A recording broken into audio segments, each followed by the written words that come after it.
Hello everyone, अस्सलाम वालेकुम। Welcome back to my channel. चलिए शुरू करते हैं हमारे आज की वीडियो की। सीए इंटरमीडिएट के बच्चों का सबसे ज़्यादा इंपॉर्टेंट क्वेश्चन या मेजॉरिटी ऑफ द क्वेश्चन में सबसे पहला क्वेश्चन ये आता है कि how to get passed in first attempt. और majority of the reputed and well educated tutors के रिस्पॉन्स में ये आता है कि प्लीज़ आप सभी को PYQs करना ज़रूरी है। आप सभी कम से कम 10 साल के PYQs ज़रूर लगाएं। पर 0.0001% भी लोग आपको PYQs 10 साल के इस प्लेटफॉर्म पे नहीं करवा रहे हैं। पर क्यों? क्योंकि ज़्यादा कर मेजॉरिटी ऑफ द स्टूडेंट का डाइवर्जन जो होता है, मतलब कि उनको जो पढ़ना है दैट इज सिलेबस बहुत सारे बच्चों को पढ़ना है, बट वही बहुत सारे बच्चे पास नहीं हो पाते क्योंकि वो सिर्फ सिलेबस पे फोकस करते हैं। अगर आप PYQs की प्रैक्टिस नहीं करेंगे, उस क्वेश्चन को सॉल्व करने की ट्रिक्स नहीं देखेंगे, उन्हें जल्द से जल्द सॉल्व करना कैसे है, क्योंकि अगर हम PYQs कम से कम 3 से 4 बार हर एक क्वेश्चन ना लगा लें तब तक हम एक अटेम्प्ट में पास नहीं हो सकते हैं। तो हर एक बच्चे जो जल्द से जल्द पास हो पाते हैं, जो अपने अटेम्प्ट को बहुत सीरियसली लेके पढ़ाई करते हैं, वो PYQs को फर्स्ट प्रायोरिटी देते हैं। उन्हें पता है कि उन्हें कोई भी प्लेटफॉर्म नहीं पढ़ा रहा है PYQs, तो वो खुद से मेहनत करते हैं। बट अब आप सभी बच्चों को इस मेहनत को जो आप एक्स्ट्रा में करते हो, जो आप सर्च करते हो, क्वेश्चन ढूंढते हो, आंसर ढूंढते हो, वो आपको करने की कोई ज़रूरत नहीं, क्योंकि मैंने लाई हूँ ये सीरीज़ आप सभी के लिए। अब हम इन सीरीज़ में एडवांस अकाउंटिंग के हर एक 10 साल के क्वेश्चन जितने आ चुके हैं चैप्टर वाइज देखेंगे। तो चैप्टर नंबर 5 से मैंने स्टार्ट किया है क्योंकि वो मोस्ट वेटेड चैप्टर है। वो 20 से 25 मार्क्स का हर साल में पूछा गया है। जैसा कि मैंने आपको एनालिसिस वीडियो में एडवांस अकाउंटिंग की बताया था कि the most weighted chapter start number 1 करते हैं हम asset basis of accounting standard, that is chapter number 5। तो हम इस वीडियो में उस पूरा past year question with answer with concept clarity, कि आपको दोबारा वो सिलेबस का भंडार पढ़ने की ज़रूरत नहीं है। इसी में आपको कंसेप्चुअल क्लैरिटी दूंगी, क्वेश्चन को करने का तरीका बताऊंगी, प्लस कीवर्ड समझाऊंगी। जो भी टफ वर्ड्स हैं ICI के मॉड्यूल को, उनको इजी वे में समझाने की कोशिश करूंगी। और साथ ही में एक एक जो भी कंसेप्ट है, बेसिक कंसेप्ट है उस पर्टिकुलर चैप्टर से रिलेटेड, वो बताते जाऊंगी कि इसमें आपका चैप्टर का रिवीजन, अगर कोई बच्चा चैप्टर नहीं भी पढ़ा है तो डोंट वरी, आप इस वीडियो से वो चैप्टर भी पढ़ेंगे, आप क्वेश्चन आंसर भी करेंगे और आप पास भी होंगे। तो चलिए स्टार्ट करते हैं हमारा ये वीडियो। अब आपको मैं स्क्रीन पे नहीं दिखूंगी, अब आपको मैं सिर्फ सॉल्व करते हुए दिखूंगी। So let's get start this video and अभी सब्सक्राइब करिए। चलिए स्टार्ट करते हैं हम एसेट बेस्ड अकाउंटिंग स्टैंडर्ड को। एक एक क्वेश्चन जितने भी आए हुए हैं समझते हैं। इस वीडियो को देखने के बाद आपको 10 इयर्स के पूरे 2013 से 2024 तक के सारे क्वेश्चन आंसर जितने PYQs है सब आपको एक एक क्वेश्चन समझ में आ जाएगा, क्योंकि आंसर समझ जाएंगे आप। फुल कंसेप्ट क्लैरिटी होगी एक एक यूनिट की, जितने 7 यूनिट है इस चैप्टर में, एक एक कीवर्ड आप समझ जाएंगे। देन आपका साथ ही में फुल चैप्टर रिवीजन हो जाएगा और आपका कमांड हो जाएगा प्रैक्टिकल क्वेश्चन पे। ओके, तो चलिए शुरू करते हैं हमारा ये वीडियो। नाउ क्वेश्चन नंबर 1, 2016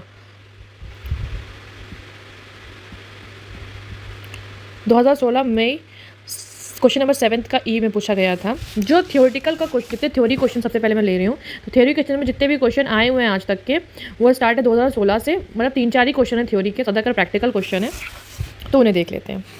तो ये थ्योरी क्वेश्चन में है suspension of capitalisation in context of accounting standard 16। ठीक है, तो आंसर भी पढ़ लेते हैं इसका रिलेटेड, फिर उसके बाद मैं अपना आंसर जो मैंने बनाया है वो समझाऊंगी आपको। ठीक है, फुल क्लियरिटी के साथ। सस्पेंशन ऑफ कैपिटलाइजेशन एज पर AS 16 borrowing cost is suspension of capital are as follows. ठीक है, तो AS 16 से रिलेटेड है। AS 16 है हमारा बोरोइंग कॉस्ट से रिलेटेड। बोरोइंग कॉस्ट में कुछ ऐसी कॉस्ट होती हैं जो हमारे बोरोड फंड पे लगती हैं, जिनको हम कैपिटलाइज करते हैं। कैपिटलाइज तब करते हैं अगर असेट क्वालिफाइंग असेट है, तो क्वालिफाइंग असेट है। लेकिन सम टाइम ऐसा होता है कि ना, इस कैपिटलाइजेशन मतलब जो अमाउंट हम कैपिटलाइज कर रहे हैं, मतलब असेट की कॉस्ट में ऐड कर रहे हैं, सम टाइम इसको सस्पेंड करना पड़ता है। अब वो सस्पेंशन कम करना पड़ता है, वो हमें देखना है। When all activities necessary to prepare qualifying assets for its intended use or sale in process, then capitalization of borrowing cost should continue during the period in which active development is in process. क्या मतलब है इसका, वो मैं समझा रही हूँ। Active development is in process, जो मेन आपका कीवर्ड है is this, active development is in process. अभी आपको मैं पूरी आंसर राइटिंग करवाऊंगी, इफेक्टिव आंसर राइटिंग। पहले हम इनके सजेस्टेड आंसर को पढ़ते हैं जो ये दिया हुआ है। एक्टिव डेवलपमेंट मतलब जब डेवलपमेंट हो रहा हो किसी भी असेट पे। अगर हम कोई बिल्डिंग लेते हैं, उस बिल्डिंग पे अगर डेवलपमेंट चल रहा है, बिल्डिंग मतलब अंडर कंस्ट्रक्शन है, तो मतलब इस पे कंस्ट्रक्शन का काम हो रहा है, तो मतलब it is in an active development. ठीक है, इस पे डेवलपमेंट एक्टिवली वर्क कर रहा है, मतलब it is on going process. तो हमें कैपिटलाइजेशन करना है, हम कैपिटलाइज करेंगे जब तक का ये एक्टिव डेवलपमेंट कंप्लीट ना हो जाए और ये असेट यूज़ में ना आ जाए, या सेल करना हो तो सेल में ना हो जाए। ठीक है। Second, when all activities necessary to prepare qualifying asset for its intended use or sale are interrupted, then capitalization of borrowing cost should be suspended during the extended period in which active development is interrupted। इसका मतलब होता है जब हम किसी भी building को construct कर रहे हैं, किसी वजह से ये कंस्ट्रक्शन हमारा रुक गया है कुछ पीरियड तक का, समझ लीजिए 6 मंथ हमारा ये कंस्ट्रक्शन नहीं हुआ किसी वजह से, तो इस वजह से जो कंस्ट्रक्शन नहीं हुआ है, तो हमें जो कैपिटलाइजेशन हो रहा है, जो हमारा हमने जिस अमाउंट पे लोन लिया है, लोन पे हमारा इंटरेस्ट जो जा रहा है, तो उस इंटरेस्ट को हम अब एसेट की मतलब बिल्डिंग की कॉस्ट में ऐड नहीं करेंगे जब तक ये कंस्ट्रक्शन फिर से होने ना लगे। ठीक है, अगर यहाँ से कंस्ट्रक्शन चालू है तो यहाँ से फिर ऐड होने लगेगा, बट यहाँ पे ऐड नहीं होगा। अभी फुल क्लैरिटी मिलेगी with my answer writing. Now, when all activities necessary to prepare the qualifying asset for its intended use or sale are completed, then capitalization of borrowing cost should cease completion of active development। मतलब कि building बनने का काम हो रहा था, अब building पूरी फुल कंप्लीट हो गई है, मतलब हम इसको यूज़ कर सकते हैं, तो अब बोरोइंग कॉस्ट जो होगी उसकी कैपिटलाइजेशन में नहीं जाएगी। मतलब जितना इंटरेस्ट था हमारा लोन पे जो इसके लिए लिया था हमने, वो अब कैपिटलाइज मतलब कि बिल्डिंग की कॉस्ट में ऐड नहीं होगा। नाउ अब हम समझते हैं जो असली में हमें इफेक्टिव राइटिंग कहलाई जाएगी, अब हम उसको समझेंगे। ठीक है, कैपिटलाइजेशन को एक एक कीवर्ड को हमें समझना है। चलिए स्टार्ट करते हैं। Suspension of capitalisation in my way, in सदफ वे। चलिए, तो बेसिकली ये जो हमारा कंसेप्ट है AS 16 से डील करता है, वो बोरोइंग कॉस्ट है। ठीक है, बोरोइंग कॉस्ट क्या होती है? Borrowing cost which are interest and other cost incurred in connection with borrowed fund when a company is developing a qualifying asset, an asset that takes a long time to be ready for use or sale, like building or infrastructure, it can be capitalized add to asset cost, the borrowing cost, instead of charging them as an expense। now इसका मतलब है जो AS 16 है वो borrowing cost को deal करता है। Borrowing cost क्या होती है? हमने अगर कोई बिल्डिंग बनाने के लिए अगर लोन लिया है, उस लोन को हम कहते हैं बोरोड फंड। ठीक है, बोरोड फंड, उस बोरोड फंड पे जो हमारा इंटरेस्ट लगता है, इंटरेस्ट, और उसी फंड पे अगर कुछ अदर कॉस्ट लगते हैं तो उनको हम कहते हैं बोरोइंग कॉस्ट। बोरो करने की हम उसको कॉस्ट दे रहे हैं, उस बोरोइंग कॉस्ट को हम कैपिटलाइज करते हैं। कैपिटलाइज का मतलब होता है असेट की कॉस्ट में ऐड करते हैं। अब कौन सा असेट है? वो असेट होता है जो कि क्वालिफाइंग असेट होता है। अब ये क्वालिफाइंग असेट क्या है? क्वालिफाइंग असेट वो असेट होता है जिसमें एक असेट बनने में टाइम लगता है। It takes a long time to be ready for its intended use. Intended use is also a kind of supporting keyword. अब इंटेंडेड यूज़ का मतलब जिस चीज़ के लिए वो असेट तैयार हो रहा है, द पर्पस। अब अगर उसका पर्पस खुद के यूज़ के लिए भी हो सकता है, ठीक है, सेल के लिए भी हो सकता है, ठीक है, तो कोई भी पर्पस हो सकता है उस चीज़ का। कोई भी क्वालिफाइंग असेट बनने में जो टाइम लगता है उसे क्वालिफाइंग असेट कहते हैं। कोई भी असेट अगर टाइम लगेगा बनने में उसके यूज़ के लिए, जैसे कि बिल्डिंग बनने में टाइम लगती है, कोई इंफ्रास्ट्रक्चर बनने में टाइम लगता है। ठीक है, तो बोरोइंग कॉस्ट जो भी होती है हमारी, उसको हम यूज़ करते हैं, मतलब कैपिटलाइज करते हैं, ऐड करते हैं असेट की कॉस्ट में, क्योंकि एज इंटरेस्ट जो भी लोग ऐड करते हैं असेट की कॉस्ट में, उसको कहते हैं हम कैपिटलाइजेशन। ठीक है, बोरोइंग कॉस्ट को ऐड करना असेट की कॉस्ट में। ये आपको समझ में आ गया होगा बेसिकली, मोटा मोटा। अब some time capitalisation of borrowing cost is suspended. कब होता है सस्पेंड, वो हम समझेंगे। ठीक है, नाउ समझते हैं की points on suspension of capitalisation. अब मैंने की पॉइंट्स मतलब कीवर्ड सबसे पहले ऊपर ही लिख दिया है, आपको भी अपनी कॉपी में ऐसे ही लिखना है। अगर आप आंसर राइटिंग मेरे साथ करोगे आपके लिए बहुत अच्छा रहेगा। अब आपने क्वेश्चन लिख लिया होगा इसका, अब आप आंसर राइटिंग करो। ठीक है, आंसर राइटिंग में की point of suspension of capitalisation आपने लिखा होगा। अब लिखिए number 1, active development is in process. अगर एक्टिव डेवलपमेंट प्रोसेस में होगा तो कैपिटलाइजेशन कंटिन्यू करेगा, हमने ये लिखा। अब हमें समझाना है, if work on the asset is on going, for example building under construction, the borrowing cost will continue to be added to the asset cost. अगर वर्क असेट पे हो रहा हो, मतलब कंस्ट्रक्शन चल रहा है हमारी बिल्डिंग का, तो जो बोरोइंग कॉस्ट है, मतलब जो हमने लोन लिया है, दैट इज़ बोरोड फंड जो है, उस पर जितना इंटरेस्ट जा रहा है, दैट इज़ बोरोइंग कॉस्ट, वो हमारा असेट की कॉस्ट में यानी कि बिल्डिंग की कॉस्ट में ऐड होगा। ठीक है, एज लॉन्ग एज जब हमारा एक्टिव डेवलपमेंट चल रहा हो, प्रोसेस में हो। ठीक है, now a company is constructing a factory, एक फैक्ट्री बना रही है company. As long as construction is active, the interest on the loan taken from construction is added to the cost of factory. It is just simple. अब आप समझ गए होंगे कि मेन मोटा मोटा हम क्या पढ़ने वाले हैं और कितनी अच्छी क्लैरिटी से पढ़ रहे हैं हम। आपने ये चीज़ लिख लिया होगा, हमारा कीवर्ड भी हमने मेंशन कर दिया। ठीक है, नाउ सेकंड पॉइंट हमें क्या लिखना है। अब सेकंड पॉइंट में हम लिखेंगे development is interrupted for a long time, तो कैपिटलाइजेशन को सस्पेंड करना पड़ेगा। मतलब अगर हमारा डेवलपमेंट चल रहा था बट वो किसी वजह से रुक गया, तो हमें जो कैपिटलाइज कर रहे हैं, जो हम इंटरेस्ट को ऐड कर रहे हैं, वो हम नहीं करेंगे हमारे असेट की कॉस्ट में। ठीक है, if work stops for extended period, कुछ समय के लिए, विदाउट एनी प्रोग्रेस, कोई काम नहीं हो रहा है, कैपिटलाइजेशन मस्ट बी पॉज्ड, जो हम कैपिटलाइज कर रहे हैं इंटरेस्ट को, वो भी पॉज्ड होगा अंटिल वर्क रिज्यूम, जब तक कि ये वर्क हमारा रिज्यूम ना हो जाए। वर्क मतलब हमारा फिर से चालू ना हो जाए। Now a company is building a power plant, एक पावर प्लांट बना रही है company, but due to a government order work stop for 6 month, 6 महीना एक एक्सटेंडेड पीरियड ऑफ टाइम है। तो during these 6 months the interest expense will not be added to the asset cost, it will be charge as an expense in profit and loss statement. ठीक है, जितना interest रहेगा वो हमारा asset की cost में ऐड नहीं होगा, वो प्रॉफिट एंड लॉस में ऐड होगा। अब आपको एक बात समझनी है, अगर हमारा कंस्ट्रक्शन सिर्फ 1-2 दिन के लिए रुका है किसी वजह से, तो हम क्या ऐड करेंगे इंटरेस्ट को इसकी कॉस्ट में कि नहीं? 1-2 दिन के ज़रूर ऐड करेंगे, क्योंकि 1-2 दिन बहुत ही नॉर्मल और बहुत ही नॉर्मल पीरियड ऑफ टाइम है। तो हमें एक्सटेंडेड पीरियड मतलब वो वाकई में एक टाइम लिमिट है, एक्सटेंड हो गई है, तो उस लिहाज से हमें अपना इंटरेस्ट भी पॉज करना होगा इसकी कॉस्ट में ऐड करने से। Now third point, asset is ready for use or sale, capitalization stop।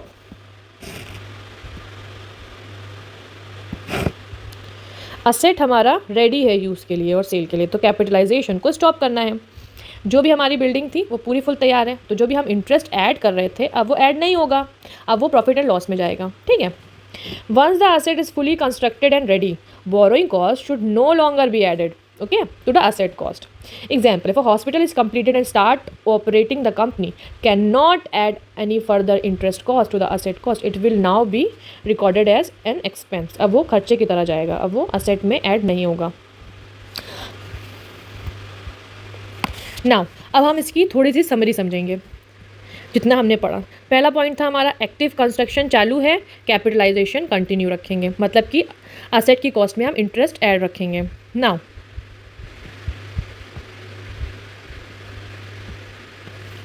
अगर कंस्ट्रक्शन का काम रुक जाएगा लंबे समय के लिए, एक्सटेंडेड पीरियड ऑफ टाइम, तो क्या करना है, कैपिटलाइजेशन को भी रोक देंगे हम। नाउ कंस्ट्रक्शन कंप्लीट हो गया तो कैपिटलाइजेशन बंद हो जाएगा, मतलब कैपिटलाइजेशन को हम स्टॉप कर देंगे। यहाँ पे सिर्फ अंटिल वर्क रेज्यूम, जब तक वर्क रेज्यूम ना हो जाए तब तक का कैपिटलाइजेशन रुकेगा, ये याद रखिएगा। नाउ अब आप समझिए, this ensure that only relevant borrowing cost are included in the asset cost, maintaining true and fair financial reporting. इसका मतलब ये है, यहीं तक देखिए आप, इसका मतलब ये है कि हमें बोरोइंग कॉस्ट क्यों ऐड कर रहे हैं, क्योंकि ये हमारी रेलेवेंट कॉस्ट है। क्योंकि अगर हम किसी बिल्डिंग को बनाने के लिए अगर हम लोन ले रहे हैं, उस लोन को हमने लिया बिल्डिंग को बनाने के लिए, ठीक है, तो जब तक वो बिल्डिंग बनेगी तब तक ही उसका इंटरेस्ट हम ऐड रखेंगे इस बिल्डिंग की कॉस्ट में। जब ये बिल्डिंग कंप्लीट हो जाएगी तो अब इसका इंटरेस्ट हमारा क्यों जा रहा है, एज एन इस बिल्डिंग को हम यूज़ कर रहे हैं अपनी इनकम कमाने के लिए। जब हम इस पर अपनी इनकम कमाना स्टार्ट करेंगे तो ये इंटरेस्ट हमारा एज एन एक्सपेंस यूज़ होगा। ये आपको क्लैरिटी समझ में आई होगी, क्योंकि हमें फाइनेंशियल रिपोर्टिंग अपनी फेयर एंड ट्रू मीनिंग रखनी है। ओके, नाउ क्वेश्चन 2015 का आया है मे, क्वेश्चन नंबर 7 का डी, 2015 मई में आया है 7 का डी, ठीक है। अब वो पढ़ते हैं, ये भी थ्योरी का क्वेश्चन है, इसको देखते हैं। State any 4 situation when lease would be classified as finance lease. हमें 4 सिचुएशन बनानी है जहाँ पे लीज हमें फाइनेंस लीज हो, ठीक है। जो भी लीज होती है वो फाइनेंस लीज कब कब होती है। अगर आपको नहीं पता लीज क्या है, फाइनेंस लीज क्या है, तो अभी आप बिल्कुल मत घबराइए, मैं आपको एक एक चीज़ समझाऊंगी। लेकिन सबसे पहले हमें देखना है सजेस्टेड आंसर क्या है, इनका सजेस्टेड आंसर। फिर मैं आपको तो आंसर करवा ही रही हूँ इतने अच्छे तरीके से, तो बिल्कुल परेशानी हुई है। चलिए देखते हैं। Situation when a lease would be classified as a finance lease. Finance lease is a lease which transfers substantially all risk and rewards incident to ownership of an asset to the lessee by lessor, but not legal ownership. As per AS 19, in the following situation, the lease transaction would be classified as finance lease. अब मैं समझाती हूँ। Finance lease इनके मुताबिक ऐसी lease है जिसमें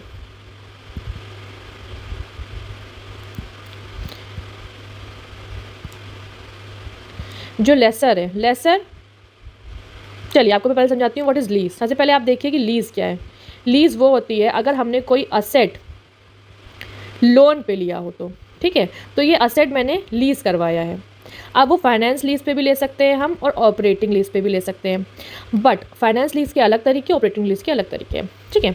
अब हम बात करते हैं फाइनेंस लीज पे। फाइनेंस लीज में क्या होगा, जो लेसर होगा, लेसर हम मतलब जिससे असेट, जिसका असेट है, जिससे असेट हम ले रहे हैं। अब लेसी जो असेट लेता है, जो मतलब ये लोन ले रहा है असेट का, जो असेट ले रहा है, इससे असेट ले रहा है, ये तो इसका असेट है ही लेसर का, ठीक है। अब जो लेसर है जो असेट दे रहा है फाइनेंस लीज में, तो उसकी ओनरशिप राइट तो रहेगी, मतलब लीगल ओनर असेट का वही रहेगा। लेकिन वो असेट के साथ जितना असेट का रिस्क है, मतलब कल को कोई प्रॉब्लम आती है असेट में, और अगर कोई मतलब असेट की वजह से कोई मुनाफा इनकम आती है, तो वो सारी इनकम की ओनरशिप और उसके सारे रिस्क वो लेसी को चले जाते हैं जो असेट ले रहा है। लेसर लीगल ओनर रहता है बट इसका रिस्क एंड रिवॉर्ड लेसी के पास चला जाता है। ये होती है फाइनेंस लीज, ठीक है। एज पर AS 19, तो AS 19 डील करता है लीजेस पे, ठीक है। In the following situation the lease transaction would be classified as finance lease when there is transfer of ownership in finance lease of the asset to lessee by the end of lease term. मतलब कि अगर ownership transfer हो जाएगी and पे, lease के end पे। Lease term क्या होते हैं, जितने पीरियड तक का हमने असेट को लोन पे लिया है। अगर हमने 3 साल तक का लिया है एक मशीन को लोन पे, तो 3 साल के बाद अगर इसकी ओनरशिप लेसर से लेसी को चली जाएगी ओनरशिप, तो ये फाइनेंस लीज लगेगी। मतलब कि जो लीगल ओनर बन जाएगा लीज़ की एंड पे, वो लेसी बन जाएगा, तो ये फाइनेंस लीज कहलाई जाएगी। Second, when option to purchase the asset is available to lessee at the price which is sufficiently lower than the fair value at the date the option becomes exercisable such that at the inception of the lease it reasonably certain that the option will be exercised। इसका मतलब क्या है, अगर हमने 5 लाख की machinery ली loan पे, right, 3 years के लिए ली, ठीक है। 3 इयर्स के लिए हमने लोन पे मशीन ली, समझ लीजिए हम 30,000 दे रहे हैं हर मंथ, ठीक है। फिर इसके 3 साल के बाद इसकी जो फेयर वैल्यू है वो आ रही है 2 लाख, बट इसको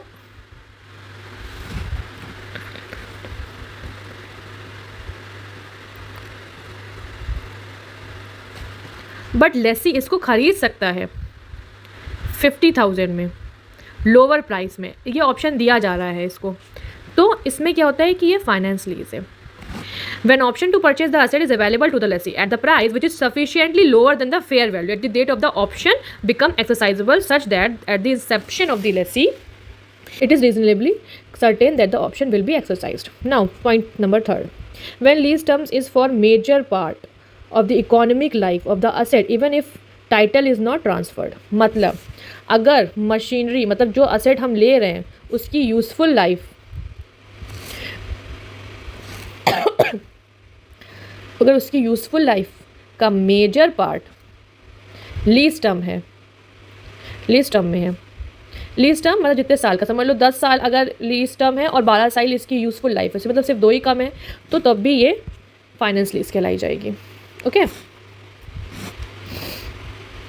अगर आप पढ़ रहे हो तो अच्छी बात है, साथ में अगर आप लिख भी रहे हो तो बहुत अच्छी बात है। अगर आप नहीं भी लिख रहे हो तो स्क्रीनशॉट ले लो, बाद में लिख लेना, it is very important. But ये तो आप मेरे साथ ही लिखो। नाउ फोर्थ पॉइंट हम पढ़ लेते हैं। When present value of minimum lease payment at the inception of the lease amount to at least substantially all of fair value lease asset that is present value of MLP fair value approx. अब मैं आपको समझाती हूँ। आज से अगर हमने आज लीज़ किया एक असेट, कितने साल के लिए? हमने 3 साल के लिए लीज़ किया। अब इन 3 साल में हम जितनी भी लीज़ की पेमेंट करेंगे वो पेमेंट की प्रेजेंट वैल्यू, आज की वैल्यू, ठीक है, जितनी भी होगी, समझ लीजिए होगी इसकी प्रेजेंट वैल्यू 3 लाख, और इस असेट की जो फेयर वैल्यू है, असेट की फेयर वैल्यू समझ लीजिए है 2.8 लाख, ये इक्वल होगी, अप्रॉक्सीमेटली इक्वल होगी, तो मतलब ये फाइनेंस लीज है। समझ गए? ये जो इतना बड़ा था बस यही था। If present value of minimum lease payment, मतलब जितनी हम पेमेंट करने वाले हैं at the inception of the lease amount to at least substantially all of fair value lease asset, मतलब PV of MLP present value of minimum lease payment is equal to fair value of asset approximately. ठीक है, it doesn't mean कि 100 rupees तो is equal to 100 rupees, ऐसा नहीं है, approximately. मतलब कि अगर 100 रुपीज़ है MLP मिनिमम लीज पेमेंट और दिस इज़ 92, तो ये भी सब्सटेंशियली इक्वली कहलाया जाएगा। ठीक है, अब हम इसको पूरे कंसेप्ट के साथ पढ़ेंगे। सिर्फ ये एक चीज़, हम पूरा फुल कंसेप्ट समझेंगे इसका। ठीक है ना, ये कंसेप्ट किस चीज़ से रिलेटेड है? फाइनेंस से रिलेटेड है, जो है AS 19 डील करता है। ठीक है, AS 19 इसको डील करता है ना। हम समझते हैं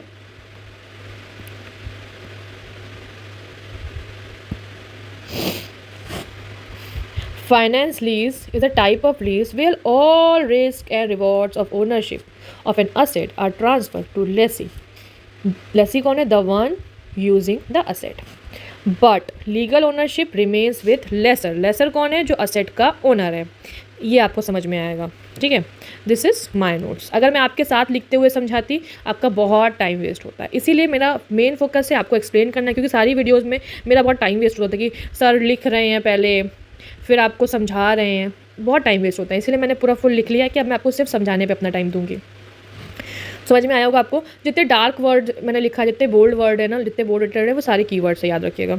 तो फाइनेंस लीज एक टाइप ऑफ लीज है जहाँ पे सारे रिस्क एंड रिवॉर्ड्स का ओनरशिप किसके पास होता है? लेसी के पास होता है। ठीक है, लेसी जो एसेट को यूज़ करेगा। नाउ लेसर कौन है? लेसर जो ओनर है एसेट का, लीगल ओनर है। ठीक है, नाउ फॉर एग्जांपल हम देते हैं आपको, if a company leases a machinery, अगर एक कंपनी ने मशीनरी को लीज पे दिया and bye the end of the lease, and lease के एंड पे it has almost paid the full value of the asset, मतलब कि जो भी लीज का अमाउंट था वो फुल वैल्यू असेट की पूरी फुल वैल्यू पे है, it is considered a finance lease. ये एक फाइनेंस लीज पे कहलाई जाती है instead of a normal rental lease. ये नॉर्मल रेंटल लीज मतलब ऑपरेटिंग लीज की तरह नहीं होती है। ठीक है, नाउ अब हम इसके सिचुएशन समझेंगे मैंने lease is classified as a finance lease. According to AS 19, a lease will be treated a finance lease if it meets any of these 4 condition. इनमें से कोई भी एक अगर कंडीशन मीट करेगा तो फाइनेंस लीज होगा।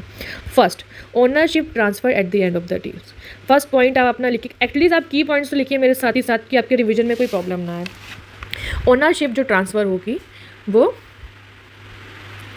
Ownership transfer at the end of the lease, ownership lease की एंड में ट्रांसफ़र कर दी जाएगी। तो फर्स्ट पॉइंट है ownership transfer at the end of the lease, lease के एंड पे ओनरशिप ट्रांसफर कर दी जाएगी। If lease agreement state that lessee will get ownership of the asset when the lease end, it is a finance lease. ठीक है, अगर lease के agreement में ये कहा गया है कि लेसी को ओनरशिप मिल जाएगी eight the end of the lease term. क्या करूँ, one second. For example, a company leases a truck for 5 years, and at the end of the term, the ownership automatically transferred to the company. Now, second option. Option to buy at a lower price. Lesi को option मिलता है कि वो उसको lower price पे bye कर ले। If the lessee has an option to buy the asset at a price much lower than its actual market value, it is considered as a finance lease. This means that lessee almost sure to buy it, making it purchase rather than just a lease. Lessee के पास option होगा कि वो bye कर सके much lower price पे उसकी actual market value से, तो वो फाइनेंस लीज होगी। और लेसी श्योर होगा इसको बाय करने में, ना कि इसको सिर्फ लीज करने में। Example, a company leases a machinery for 3 years, and at the end of 3 years it has the option to buy for 1 lakh, which the actual and while the actual market value is rupees 5 lakh, मतलब 5 लाख की market value और ये 1 लाख पे खरीद सकता है। Since the price is much lower it is a finance lease. हमारा first point था ownership transfer at the end of the lease, second option to buy at a lower price. अब हम थर्ड है, हमारा थर्ड पढ़ेंगे lease term covers major part of asset life. Asset की life का major part lease term cover करेगा।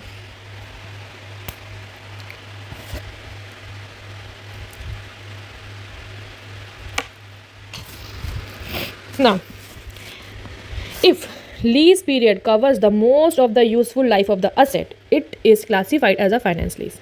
Even if ownership does not transfer, the lessee has used the asset of its major useful life, making it similar to ownership. Example, a company leases an aircraft for 20 years, but it is expected to be useful life is 22 years. Since the lease covers the most of the asset economic life or asset life, it is a finance lease. क्योंकि 22 साल तो उस aircraft की life ही है, but हमने 20 साल के लिए इसको लीज कर दिया है। मतलब कि जो लेसी है इसको ख़रीद नहीं रहा है, लेकिन इसको ऑलमोस्ट इसके ज़्यादा 95% बट लेसी इसको इसकी इकोनॉमिक लाइफ का मेजर पार्ट यूज़ कर रहा है, तो ये फाइनेंस लीज है। फोर्थ है present value of lease payment is almost equal to fair value of asset if the total lease payment discounted to present value. Discounted to present value मतलब हमने जितनी हम पेमेंट करेंगे उसकी आज की वैल्यू निकाल के almost equal to the asset fair value, asset की फेयर वैल्यू, असेट की जितनी मार्केट वैल्यू है, it is considered a finance lease, उसको फाइनेंस लीज कहेंगे। ठीक है, this means the lessee is essentially paying the full price of the asset over time, right? Example, a company leases a machinery worth 10 crore and the present value of the total lease payment over the lease term comes to 9.8 crore. Since this amount is almost equal to the asset price, it is a finance lease. Okay. Now एक और है जो मैं आपको अभी लिखवा देती हूँ, क्योंकि बाद में क्योंकि इसमें पूछा भी गया है बहुत बार, अभी आप आगे देखोगे कि पूछा जा गया है, तो अब इसमें अभी से 5th पॉइंट लिख दो। अगर असेट इज स्पेशली मेड और usable for only lessee requirement, अगर एक असेट एक ऐसा स्पेशल नेचर का है जो सिर्फ लेसी ही यूज़ कर सकता है उसको, मतलब उस नेचर का स्पेशली लेसी के लिए बनाया गया है, इवन दो ओनरशिप लेसी की नहीं होगी, ना ही लेसी बाद में जाके इसको ख़रीदेगा, बट तभी भी इसको हम फाइनेंस लीज करेंगे। ठीक है, ये भी आप लिख लीजिएगा। नाउ हम एक समरी देखते हैं। अगर लीज ख़त्म होने के बाद ओनरशिप लेसी के पास चली जाए, फाइनेंस लीज है।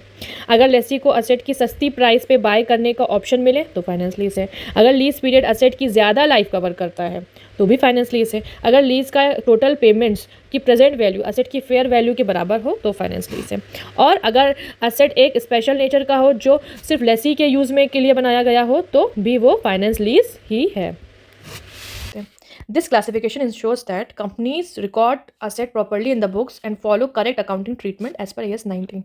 कि asset की जो भी cost है, asset को प्रॉपरली तरीके से बुक्स में रखे हर एक कंपनी, तो इसलिए AS 19 लीजेस का ट्रीटमेंट करना ज़रूरी है। 2022 का क्वेश्चन देखते हैं, क्वेश्चन नंबर 6 का C, जो एक और थ्योरी क्वेश्चन है। उसके बाद हम प्रैक्टिकल क्वेश्चन पे मूव करेंगे जो 2013 से स्टार्ट किया गया।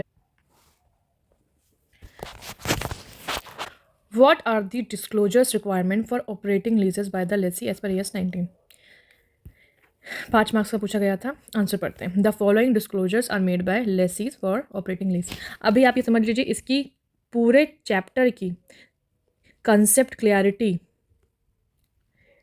मैं आगे समझाती हूँ। ये आंसर का वर्जन है, फिर उसके बाद जो मेरा पूरा फुल आंसर राइटिंग है वो आप करेंगे। नाउ सबसे पहले आप इनका आंसर समझ लीजिए। The total of future minimum lease payment under non cancellable operating leases for each of the following period up to 12 months, ये शॉर्ट टर्म लीज ऑब्लिगेशंस के लिए होता है। Then after 12 month but up to 6 month, ये medium term lease obligations के लिए होता है। आफ्टर 60 मंथ ये लॉन्ग टर्म लीज ऑब्लिगेशंस के लिए होता है।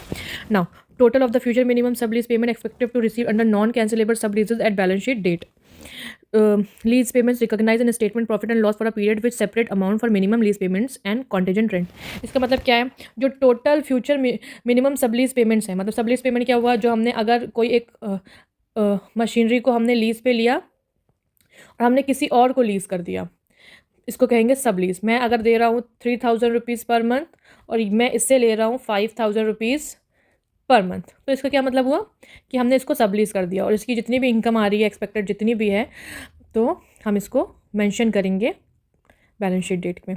Lease payment recognise in statement of profit and loss account for a period with separate amount for minimum lease payment and contingent rent. Lease payment में minimum lease payment मतलब जितनी भी lease payment है, जितनी भी है उसको, प्लस अगर कोई कॉन्टिजेंट रेंट है। कॉन्टिजेंट रेंट क्या होती है? कॉन्टिजेंट रेंट वो होता है जैसे कि अगर अग्रीमेंट बना है लीज़ देते टाइम कि अगर आपकी सेल इंक्रीज़ हुई या अगर इन्फ्लेशन हो गया, तो अगर कुछ अमाउंट, कुछ परसेंटेज उस पर, अगर 2% हम सेल पे ले लेंगे, जो भी इंक्रीज़ अगर सेल हो गई, तो वो होती है contingent rent. It is not fix but minimum lease payment is fix, contingent rent is variable amount, अगर कोई अग्रीमेंट है तब। सब लीज पेमेंट रिसीव्ड और receivable recognise in statement of profit and loss period. अगर कोई सब lease payment received हो चुकी है, जो हमने ये एसेट दिया ये ऑलरेडी रिसीव्ड हो चुका है 3 मंथ्स का, और अगर 8 to 9 मंथ्स का रिसीवेबल है, तो वो सब अलग से सेपरेटली हमें बैलेंस शीट में शो करना है। A general description of the lessees significant leasing agreement including but not limited to the following. मतलब जो भी अग्रीमेंट में हम मेंशन करेंगे, अगर हमने कोई चीज़ मना की है करने को, अगर मैं एज अ लेसर हूँ, अगर मैं कोई भी एक मशीनरी एक इंसान को दे रही हूँ, वो हमारा लेसी हुआ, तो उस लेसी को अगर मैं कुछ चीज़ें करने से, अगर लेसी को अगर मैं कुछ चीज़ें करने से मना करती हूँ, रोकती हूँ, तो वो हमें क्लियरली मेंशन करना होगा। It is not limited to, जो हमारा ऑलरेडी गिवन है। The basis on which contingent rent payment are determined. अगर कॉन्टीजेंट रेंट मेंशन है तो उसका बेसिस में, अगर वो सेल्स पे है, कितने परसेंटेज है, इन्फ्लेशन है, क्या है। Second, the existence and terms of renewal और purchase option and escalation cost. मतलब अगर इसको रिन्यू करवाना है 3 साल का, 3 साल के बाद अगर लीज एंड हो रही, तो अगर इसको रिन्यू कर सकते हैं, उसका ऑप्शन है कि नहीं, अगर परचेज करना है तो उसका ऑप्शन है कि नहीं, वो सारी चीज़ अगर एग्रीमेंट में मेंशन है तो उसको डिस्क्लोज करना ज़रूरी है। Now restriction imposed by lease agreement such those considering dividend. अगर आपको डिविडेंड का परसेंटेज है, या अगर डिविडेंड आगे फर्दर, मतलब अगर आपको डिविडेंड और देने से मना कर दिया है, अपने शेयर होल्डर्स को एडिशनल डेप्थ लेने से मना कर दिया है, फर्दर लीजिंग करने, मतलब सब लीज करने से अगर मना किया गया है, तो ऐसा है। नाउ हम समझेंगे अपने तरीके से। तो ये क्वेश्चन है हमारा AS 19 जो कि लीजेस से है। कंसेप्ट इसका क्या है? Disclosure requirement for operating lease by the lessee. Operating lease lessee के, जो लेसी करेगा। नाउ अब हम समझते हैं ऑपरेटिंग लीज क्या है। अगर एक लेसी कौन? जो असेट को रेंट पर ले रहा है, किसी ऑपरेटिंग लीज का पार्ट है, तो AS 19 के हिसाब से कुछ इंपॉर्टेंट डिस्क्लोजर देने पड़ेंगे। ये डिस्क्लोजर फाइनेंशियल ट्रांसपेरेंसी के लिए ज़रूरी होते हैं। इसमें ये बताना ज़रूरी होता है कि फ्यूचर लीज पेमेंट कितनी है और किस पीरियड के लिए है। सब लीज पेमेंट अगर लेसी ने असेट किसी और को रेंट पे दिया है, मतलब सब लीज क्या हुआ? अगर लेसी ने असेट किसी और को रेंट पे दे दिया। Statement of profit and loss में कितना लीज रेंट रिकॉग्नाइज किया गया है। सब लीज से कोई इनकम मिली है तो उसका डिस्क्लोजर। कोई स्पेशल टर्म्स हैं जैसे रिन्यूअल ऑप्शन, कोई रिस्ट्रिक्शन है dividend pay, loan depth, further loan पे, सब लीज पे, तो हर एक चीज़ों को डिस्क्लोज करना पड़ेगा। अब हम इसको आंसर राइटिंग करते हैं। As per AS 19 leases, a lease must provide the following disclosure for operating lease in the financial statement. Future minimum lease payment. Future की minimum lease payment को हम कैसे क्लासीफाई करते हैं? The lessee must disclose the total future minimum lease payment for non-cancelable operating leases, categorized as up to 12 month. Up to 12 month कौन सी होती है? Short term lease obligation. After 12 month but up to 60 month that is medium term lease obligation. After 60 month but after 60 months ये हो गई long term lease obligation. अब हम बात करते हैं sub lease payment expected to be received. If lessee has sub lease the asset the total future minimum sub lease payment are receivable should be disclosed as of balance sheet date. Third point, lease payment recognise in the profit and loss statement. कैसे? Minimum lease payment को अलग से show करना है, contingent rent को अलग से, ये दोनों को सेपरेटली शो करना है। Minimum lease payment fixed rent payable होता है, contingent rent variable lease rent based on factor like sales और inflation. Now fourth point, sub lease payment received और रिसीवेबल, जो भी रिसीव्ड होगी उसको अलग से शो करेंगे, रिसीवेबल को अलग से। If the lessee has received और इज एक्सपेक्टिंग टू रिसीव सब lease income this must also be disclose separately in the statement of profit and loss. General description, fifth point, general description of significant lease agreement, मतलब हमें general description देना है अगर lease agreement में कुछ important points हैं। Contingent rent determination, अगर contingent rent है तो किस बेसिस पे, the basis on which contingent rent अगर है तो उसको कैसे कैलकुलेट करना है। रिन्यूअल परचेज ऑप्शन अगर है, whether the lessee has the option to renew और buy the asset after the lease period. Restriction impose by lessee, any limitation place on the lessee such as restriction on declaring dividends, limitation on taking additional loan, further leasing restrictions. Okay.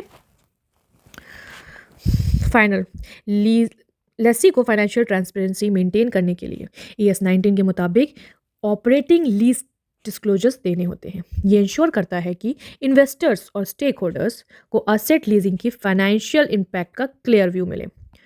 अब concept of operating lease AS 19,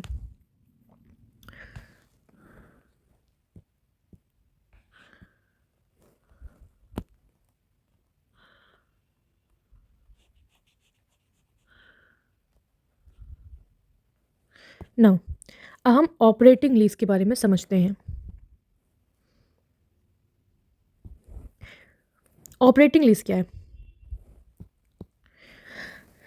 operating lease का मतलब है short term या limited period lease, जिसमें Lesi asset को use कर सकता है बिना उसकी ओनरशिप लिए। की points about operating lease, ownership transfer नहीं होता, शॉर्ट टर्म लीज होती है, मेंटेनेंस लेसर की रिस्पॉन्सिबिलिटी होती है, no risk of ownership, lessee period के बाद रिन्यूअल ऑप्शन हो सकता है। लेसी सिर्फ असेट को यूज करता है बट ओनरशिप लेसर के पास होती है। लीज पीरियड असेट की यूजफुल लाइफ का मेजर पार्ट कवर नहीं करता। लेसी को असेट मेंटेन करने की ज़रूरत नहीं होती, ये लेसर का काम होता है। लेसी को एसेट की डेप्रिसिएशन या रीसेल वैल्यू का रिस्क नहीं होता। लेसी रेन्यू या टर्मिनेशन का डिसीजन ले सकता है। नाउ एग्जाम्पल, अगर एक कंपनी 5 साल के लिए ऑफिस स्पेस रेंट पे लेती है तो ये ऑपरेटिंग लीज होगा, क्योंकि कंपनी सिर्फ स्पेस यूज़ कर रही है बट बिल्डिंग की ओनरशिप नहीं ले रही। 5 साल का पीरियड बिल्डिंग की टोटल लाइफ का बहुत ही छोटा पार्ट है। कंपनी को मेंटेनेंस और प्रॉपर्टी टैक्स नहीं देना पड़ता, ये ओनर का काम है। नाउ हम कुछ डिफरेंस देखते हैं, ये आपके लिए बहुत इंपॉर्टेंट है। Finance lease and operating lease and finance lease. Now ownership किसके पास रहेगी? ओनरशिप ट्रांसफर ऑपरेटिंग लीज में नहीं होती बट फाइनेंस लीज में हो सकती है। लीज पीरियड, इसमें शॉर्ट टर्म, इसमें long term. Risk and rewards, operating lease में लेसर के पास ही होता है लेकिन फाइनेंस लीज में रिस्क एंड रिवॉर्ड लेसी के पास होता है। मेंटेनेंस, लेसर की रिस्पॉन्सिबिलिटी, इसमें लेसी की रिस्पॉन्सिबिलिटी। बाय ऑप्शन यूजुअली नहीं होता, फाइनेंस लीज में यूजुअली होती है बाय ऑप्शन। ठीक है, ये आपको लिखना ज़रूरी है, इंपॉर्टेंट है। अगर आप इसको लिख लोगे तो आपके कंसेप्ट को बहुत अच्छे से आप क्लियर हो जाता है आपका कंसेप्ट। अब हम मूव करते हैं हम प्रैक्टिकल क्वेश्चन पे। ठीक है, ना आप प्रैक्टिकल क्वेश्चन आप स्क्रीन पे देख सकते हैं।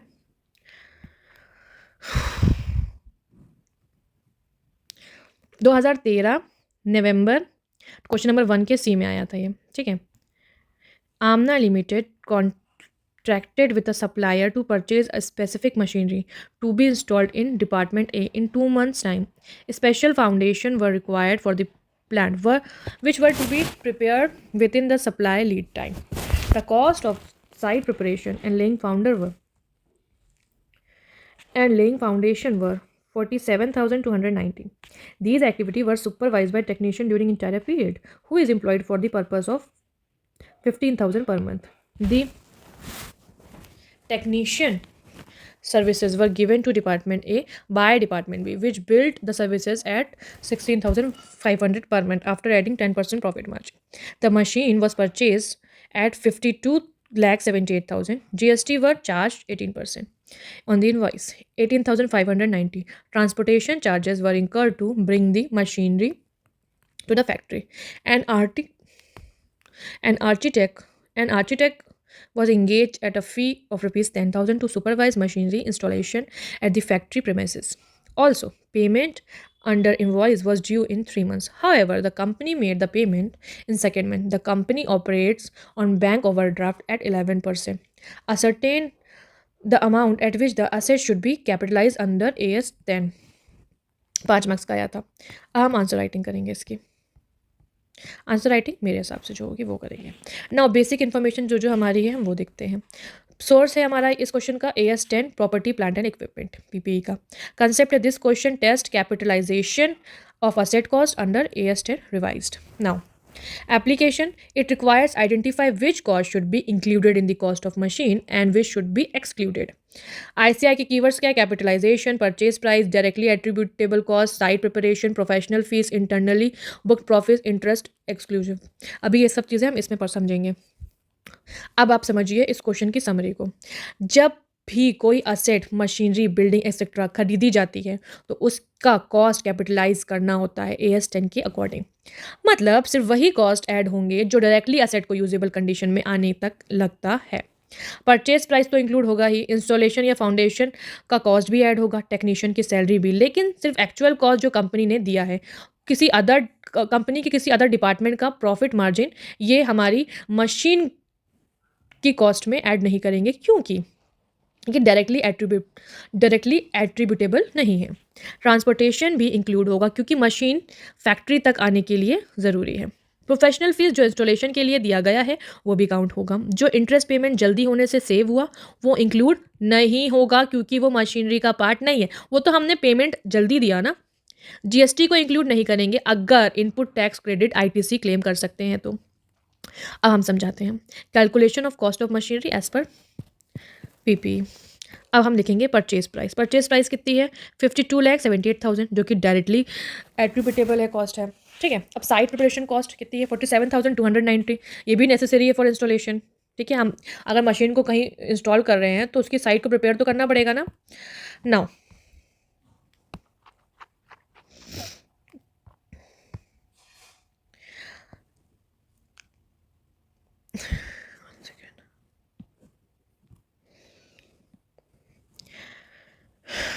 टेक्नीशियन सैलरी 2 महीने की हम 15,000 रुपये पर मंथ लेंगे टेक्नीशियन सैलरी को, क्योंकि जो 16,500 दिया है उसमें 1,500 पर मंथ का प्रॉफिट मार्जिन है डिपार्टमेंट B का, डिपार्टमेंट A की तरफ से. तो ऐसा कुछ नहीं ऐड होगा. हमें उस डिपार्टमेंट अलग डिपार्टमेंट का हम प्रॉफिट मार्जिन थोड़ी ना डायरेक्टली एट्रीब्यूटेबल है इसके लिए. नाउ अब से 2 महीने की सैलरी है 30,000, 15 into 2, 30,000 required for bringing the asset working condition. Transportation cost 18,590. Initial delivery cost to bring asset to location. Professional fees for installation is 10,000 directly related to installation. Total cost कितना हुआ? Add करेंगे, calculate करेंगे. 53,83,880. Capitalized cost as per AS10. अब हम की exclusion समझते हैं. Exclusion मतलब जो हमने चीज़ें एक्सक्लूड किया. GST हमारा कितने परसेंट था उतना हमने कैलकुलेट किया. नाउ GST देखते कितने परसेंट है.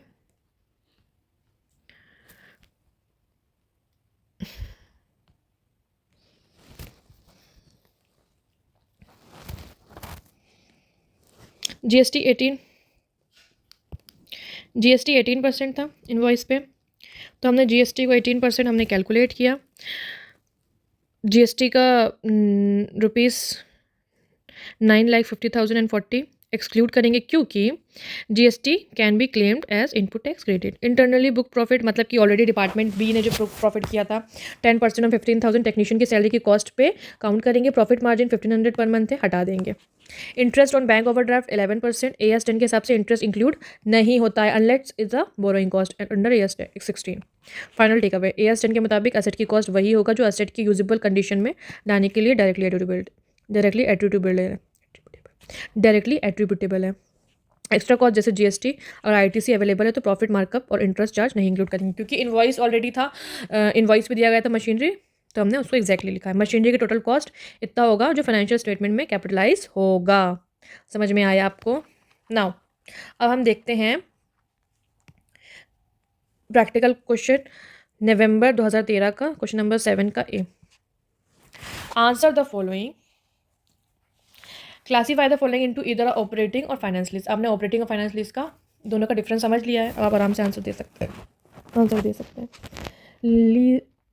Lesi has option to purchase the asset at lower than a fair value at the end of lease term. क्या है ये? अभी आपने पढ़ा है कि अगर लेसी के पास ऑप्शन है परचेज करने के लिए एसेट का at lower than the fair value, then ये फाइनेंस लीज है। Economic life 7 years, lease term 6 year, but asset is not acquired at the end of the lease term. इसका हो या ना हो कोई फ़ायदा नहीं, क्योंकि इकोनॉमिक लाइफ जितनी एसेट की है, लीज टर्म जो हमारा लीज टर्म है वो मेजर पार्ट है एसेट की यूजफुल लाइफ का, तो मतलब ये फाइनेंस लीज है। Economic life of the asset is 6 year, lease term is 2 year, but the asset is of a special nature has been procured only for the use of lessee। ये मैंने आपको 5th point करके बताया था, मतलब ये finance lease अगर ऐसा असेट बनाया गया है जो सिर्फ लेसी ही यूज़ कर सकता है, तो मतलब स्पेशल नेचर ऑफ असेट की जब भी बात आएगी तो वो फाइनेंस लीज होगा। Present value of minimum lease payment MLP is equal to X, fair value of asset is Y and F is equal to Y, मतलब X is equal to Y, तो ये होगा finance lease.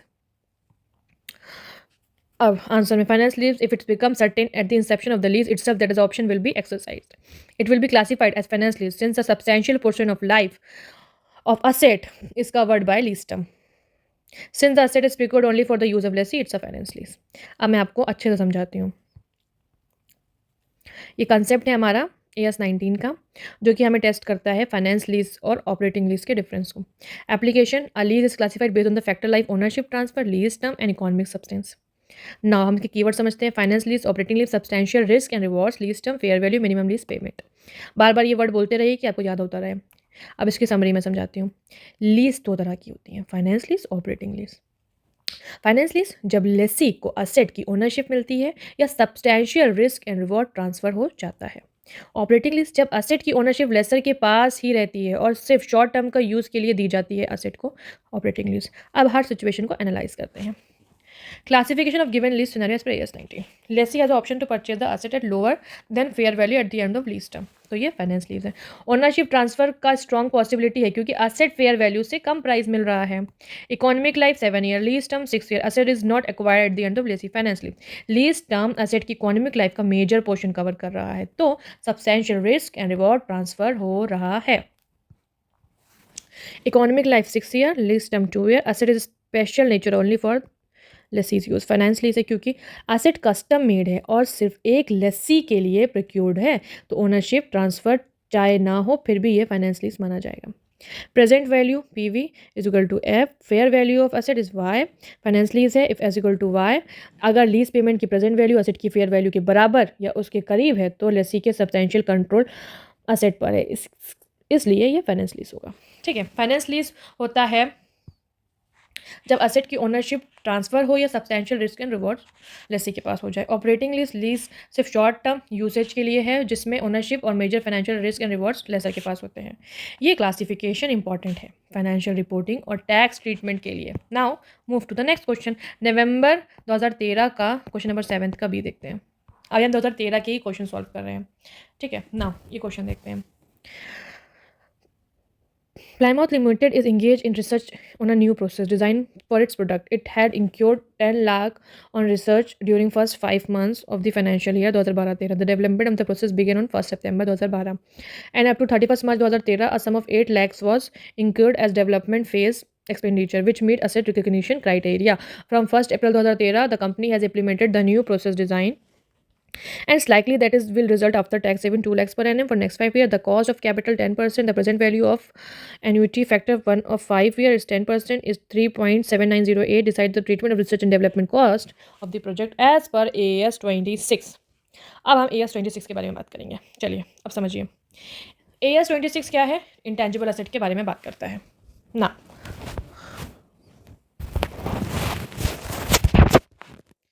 This question deals with accounting treatment of research and development costs for an internally generated intangible asset.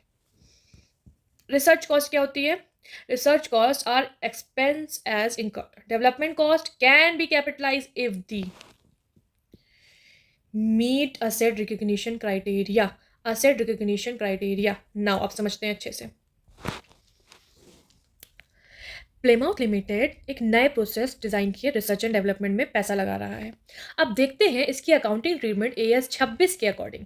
Research fees ₹10 lakh expense होगा और profit and loss में charge होगा क्योंकि research phase में कोई असेट नहीं बनता.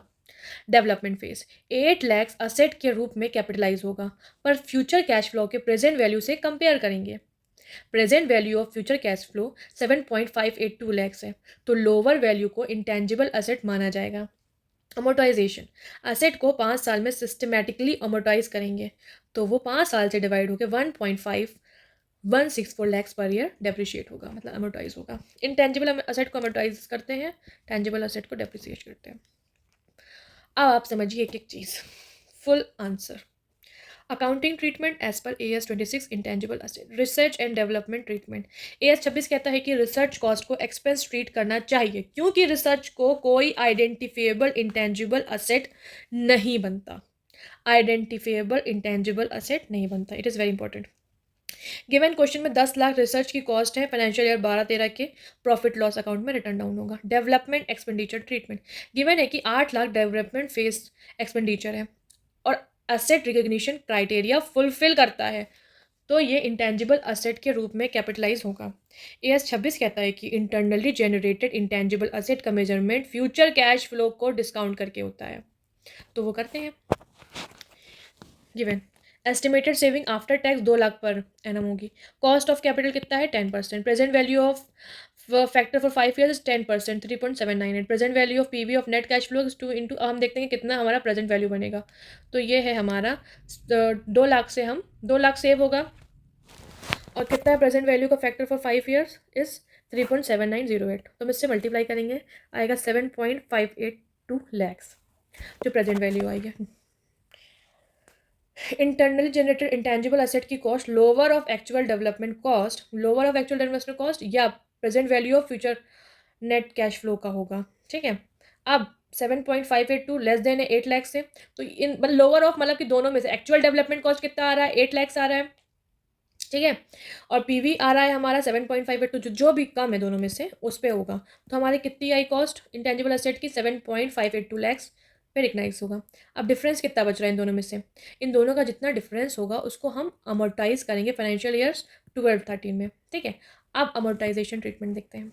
इंटेंजिबल असेट 7.582 लैक्स को 5 साल में अमोर्टाइज करना है. 5 साल अगर इसकी अमोर्टाइज करना है जैसे हम डेप्रिसिएशन को करते थे ना स्क्रैप वैल्यू माइनस करके कॉस्ट में से स्क्रैप वैल्यू माइनस करेंगे डिवाइड में यूजफुल लाइफ लिखेंगे तो इसमें क्या है कॉस्ट इसकी है 7.582 लैख और यूजफुल लाइफ इज़ 5 तो हमारा कितना आ जाएगा 1.5164 लैक्स. हर एक साल हम इसको अमोर्टाइज करेंगे. रिसर्च कॉस्ट 10 लाख को एक्सपेंस ट्रीट करना है और प्रॉफिट एंड लॉस में चार्ज करेंगे. डेवलपमेंट कॉस्ट 8 लाख को असेट रिकग्निशन क्राइटेरिया होगा पर फ्यूचर कैश फ्लो PV से कंपेयर करेंगे. फाइनल असेट वैल्यू कितनी है 7.582 लैक्स और ये 5 साल में अमोर्टाइज होगा तो इतने लाख हमारा डेप्रिसिएट होगा.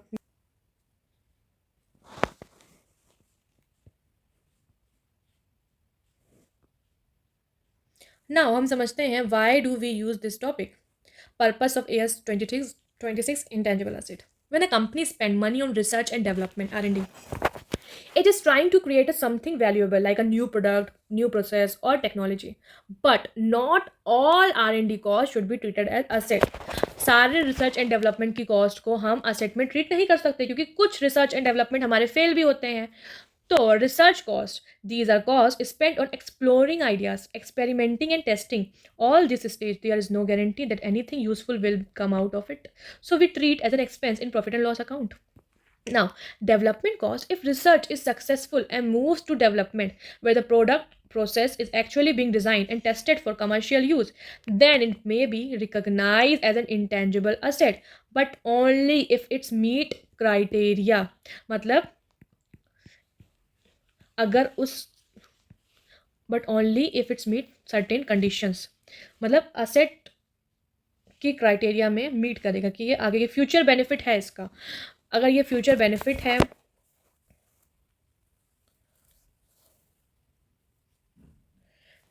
नाउ समझते हैं why does AS26 exist. AS26 helps in ensuring correct accounting treatment of research and development expenses. Second, preventing companies from inflating profit by capitalizing all R&D expenses as an asset. जैसे कि अगर हमने जितना बहुत सारे research and development में पैसे लगाए, अगर हम वो सारा का सारा कैपिटलाइज करेंगे तो कंपनी का जितना प्रॉफिट है वो बढ़ जाएगा, तो इसलिए हम उसको एज एन एक्सपेंस ट्रीट करते हैं। Recognizing development cost as an asset only when it provides future economic benefit. अगर हमने डेवलपमेंट करते टाइम हमें समझ में आ गया कि अगर इससे फ्यूचर इकोनॉमिक बेनिफिट मिल रहा है and it meets the recognise criteria, तो हम इसे कैपिटलाइज करेंगे। Why is research cost expensed? अब प्लेमाउथ लिमिटेड ने स्पेंड किया 10 lakh on research for first 5 month financial year 12-13 में, but research does not guarantee a future benefit. So, as per AS26, all research costs must be charged to profit and loss in the year they are incurred. Rule: research always goes to profit and loss, no exception. Okay. Example: suppose a company is experimenting with new battery technology.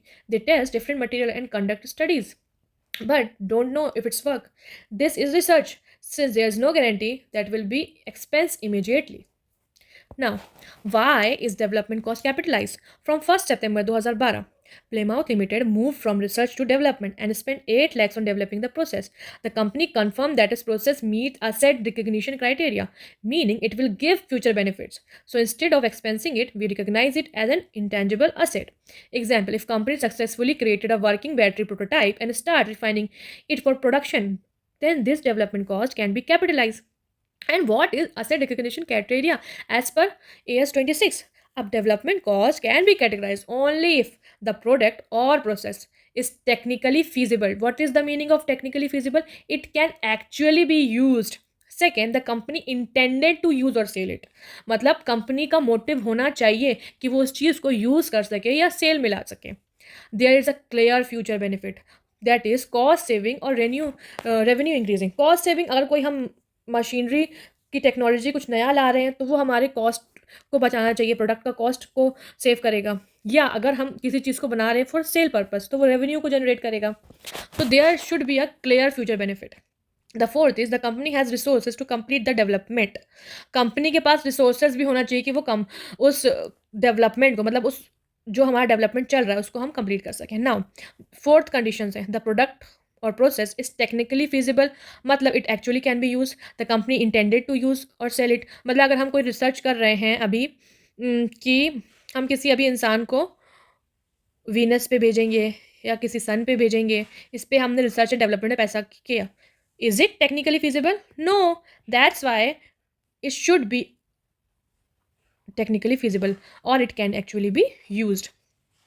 Second, the company intended to use, company has an actual meaning and purpose to use or sell it. There's a clear future benefit, the cost saving or revenue increasing. The company has resources to complete the development. Okay, since these conditions are met in this question, the rupees 8 lakhs development cost can be capitalized. Why do we now we understand why do we calculate PV, present value of future cash flows. Now, the company expects to save 2 lakhs per year for 5 years due to the new process. But money today is worth more than the money in the future because of inflation and opportunity cost. We need to calculate how much these future rupees 2 lakhs saved are worth today. We use discounting method where future cash flow are multiplied by the present value factor. The given PV annuity factor for 5 years is 10% is 3.7908. We'll multiply this percentage with this 2 lakhs. So present value of future saving would be 7.582 lakhs. Example, imagine someone promises to give you 10,000 for 5 years. You won't value it 10,000 today because the inflation and investment opportunity. So if we discount it at 10%, its value today might be 6,200 only. Now, understand why do we use lower of cost or present value. Now, think that I am explaining you each single terms. आपको किसी भी platform पे ये एक एक word कोई भी समझाएगा नहीं, because I was the student who was curious to know about each calculation, each terms, why do we use this calculation, why do we use that calculation. So that's why I make sure that everybody should know that why we are using this kind of calculation for the practical questions. Now, understand this. AS 26 says that internally generated intangible assets should be recorded at the lower of actual cost or present value of future benefit.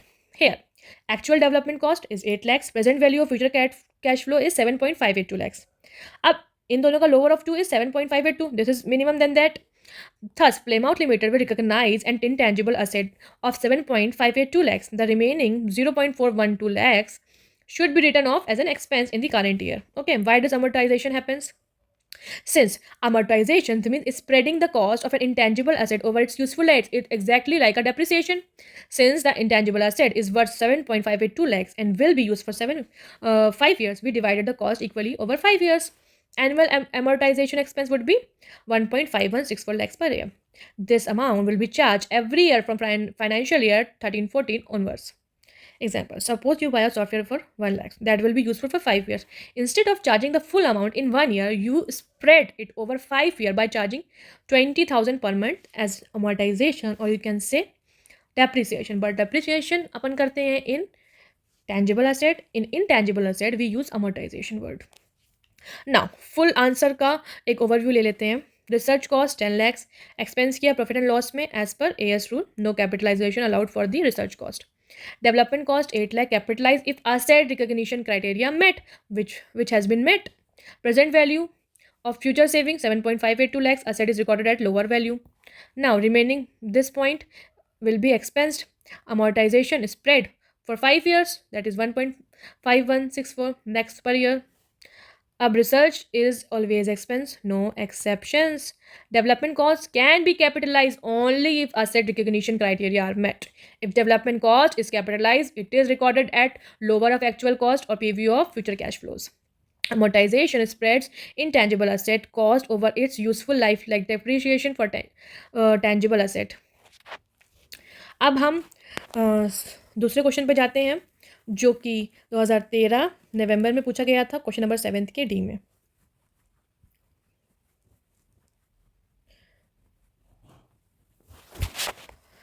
Raj and company has taken a loan for $20,000 at the beginning of the financial year for a specific project at an interest rate 6% per annum, payable annually. On the day of taking loan, the exchange rate between currencies was 48 per 1 USD. The exchange rate at the closing of the financial year was 550 per USD. The corresponding amount could have been borrowed by the company in Indian rupee at an interest rate of 11% per annum. Determine treatment borrowing cost in the books of account. 4 marks का question आया था. अब समझिए borrowing cost AS 16 के बारे में. Why is this topic important? Borrowing cost include interest and other costs incurred by the entity in connection with borrowing funds. As per accounting standard 16, borrowing costs, certain borrowing costs can be capitalized if they are directly attributable to acquisition, construction, production of qualifying asset. Read the word acquisition, construction, production of a qualifying asset. Borrowing cost जिस पे qualifying asset पे अगर लगती है तो हम उसको capitalise करते हैं. क्वालिफाइंग एसेट के डायरेक्टली एट्रीब्यूटेबल. एक्विजिशन या तो हम पूरा का पूरा खरीद रहे हैं, कंस्ट्रक्शन या तो बना रहे हैं, प्रोडक्शन या तो उसको प्रोड्यूस कर रहे हैं.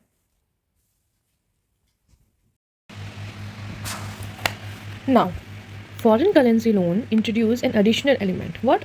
Exchange rate fluctuation. AS 16 provides specific guidelines on how to treat these differences, especially when a company could have borrowed in its local currency.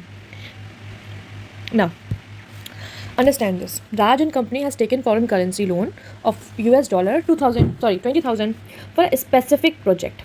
This means that borrowing cost to this loan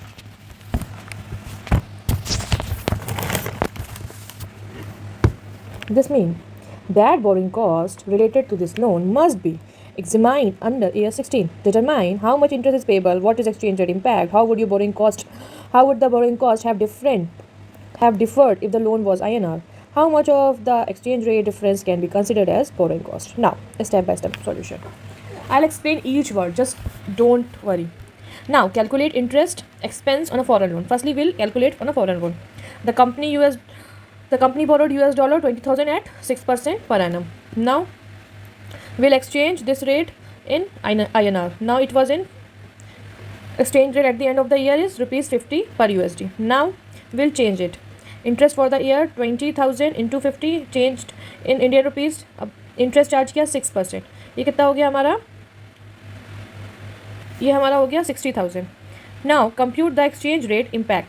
अब इसका impact क्या आया? The exchange rate at the beginning was 48 rupees per USD, but at the end of the year it changed to rupees 50 per USD. This means an increase of rupees 2 USD, right? Increase in liability due to exchange rate is, अब इसमें कितनी liability का increase हुआ? Rupees 2 का increase हुआ. 20,000 into 50 minus 40 किया तो कितने का हुआ? 40,000 का. तो 40,000 रुपये का एक्सचेंज रेट में हमारा लॉस हुआ. ये जो कैलकुलेशन है वो अभी आप छोड़ो, ठीक है? ये सिंपल कैलकुलेशन पे ध्यान दो. Compare with local currency loan. हम अगर लोकल करेंसी पे लेते हैं तो 11% इंटरेस्ट लगता.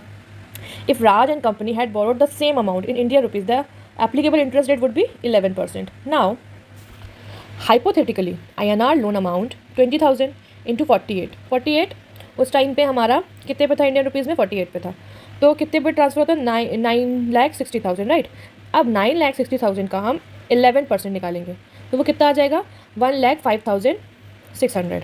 तो INR would have paid interest 1,05,600. अब हमें डिटरमाइन करना है exchange difference to be capitalize. जो भी एक्सचेंज का डिफरेंस है as per AS 16 the additional cost due to foreign borrowing should not exceed difference in interest rate between a local loan and a foreign loan. Now see difference interest cost कितना है हमारा? 1,05,600 minus किया 60,000 जो हमारा foreign interest था, ठीक है? वो आया हमारा 45,600. If you see 45,600 is less than what?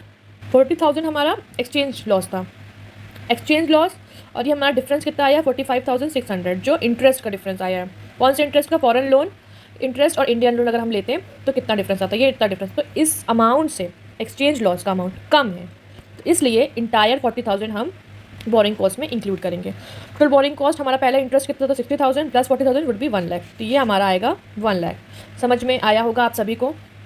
अब ये समझिए, जब फॉरेन करेंसी लोन लिया जाता है तो उसका इंटरेस्ट एक्सचेंज रेट डिफरेंस दोनों का इम्पैक्ट देखना पड़ता है. यहाँ पे एक्चुअल रेट इंटरेस्ट 60,000 लगा फॉरेन करेंसी लोन पे, एक्सचेंज रेट लॉस 40,000 हुआ जो कि हमने INR डिप्रिशिएट करके हो गया. Comparison with local loan INR में लोन में कितना आया हमारा? 1,05,600. फिर उसके बाद फाइनल बोरोइंग कॉस्ट क्योंकि 40,000 exchange loss was less than 45,600 that was interest difference, तो पूरा 40,000 बोरोइंग कॉस्ट बनेगा. Total capitalize cost would be 1 lakh. Why? 60,000 plus 40,000, ठीक है? ये कुछ मोटा मोटा है यहाँ पे, इसको पढ़ लीजिए. मूव करते हैं हम सेकंड क्वेश्चन पे.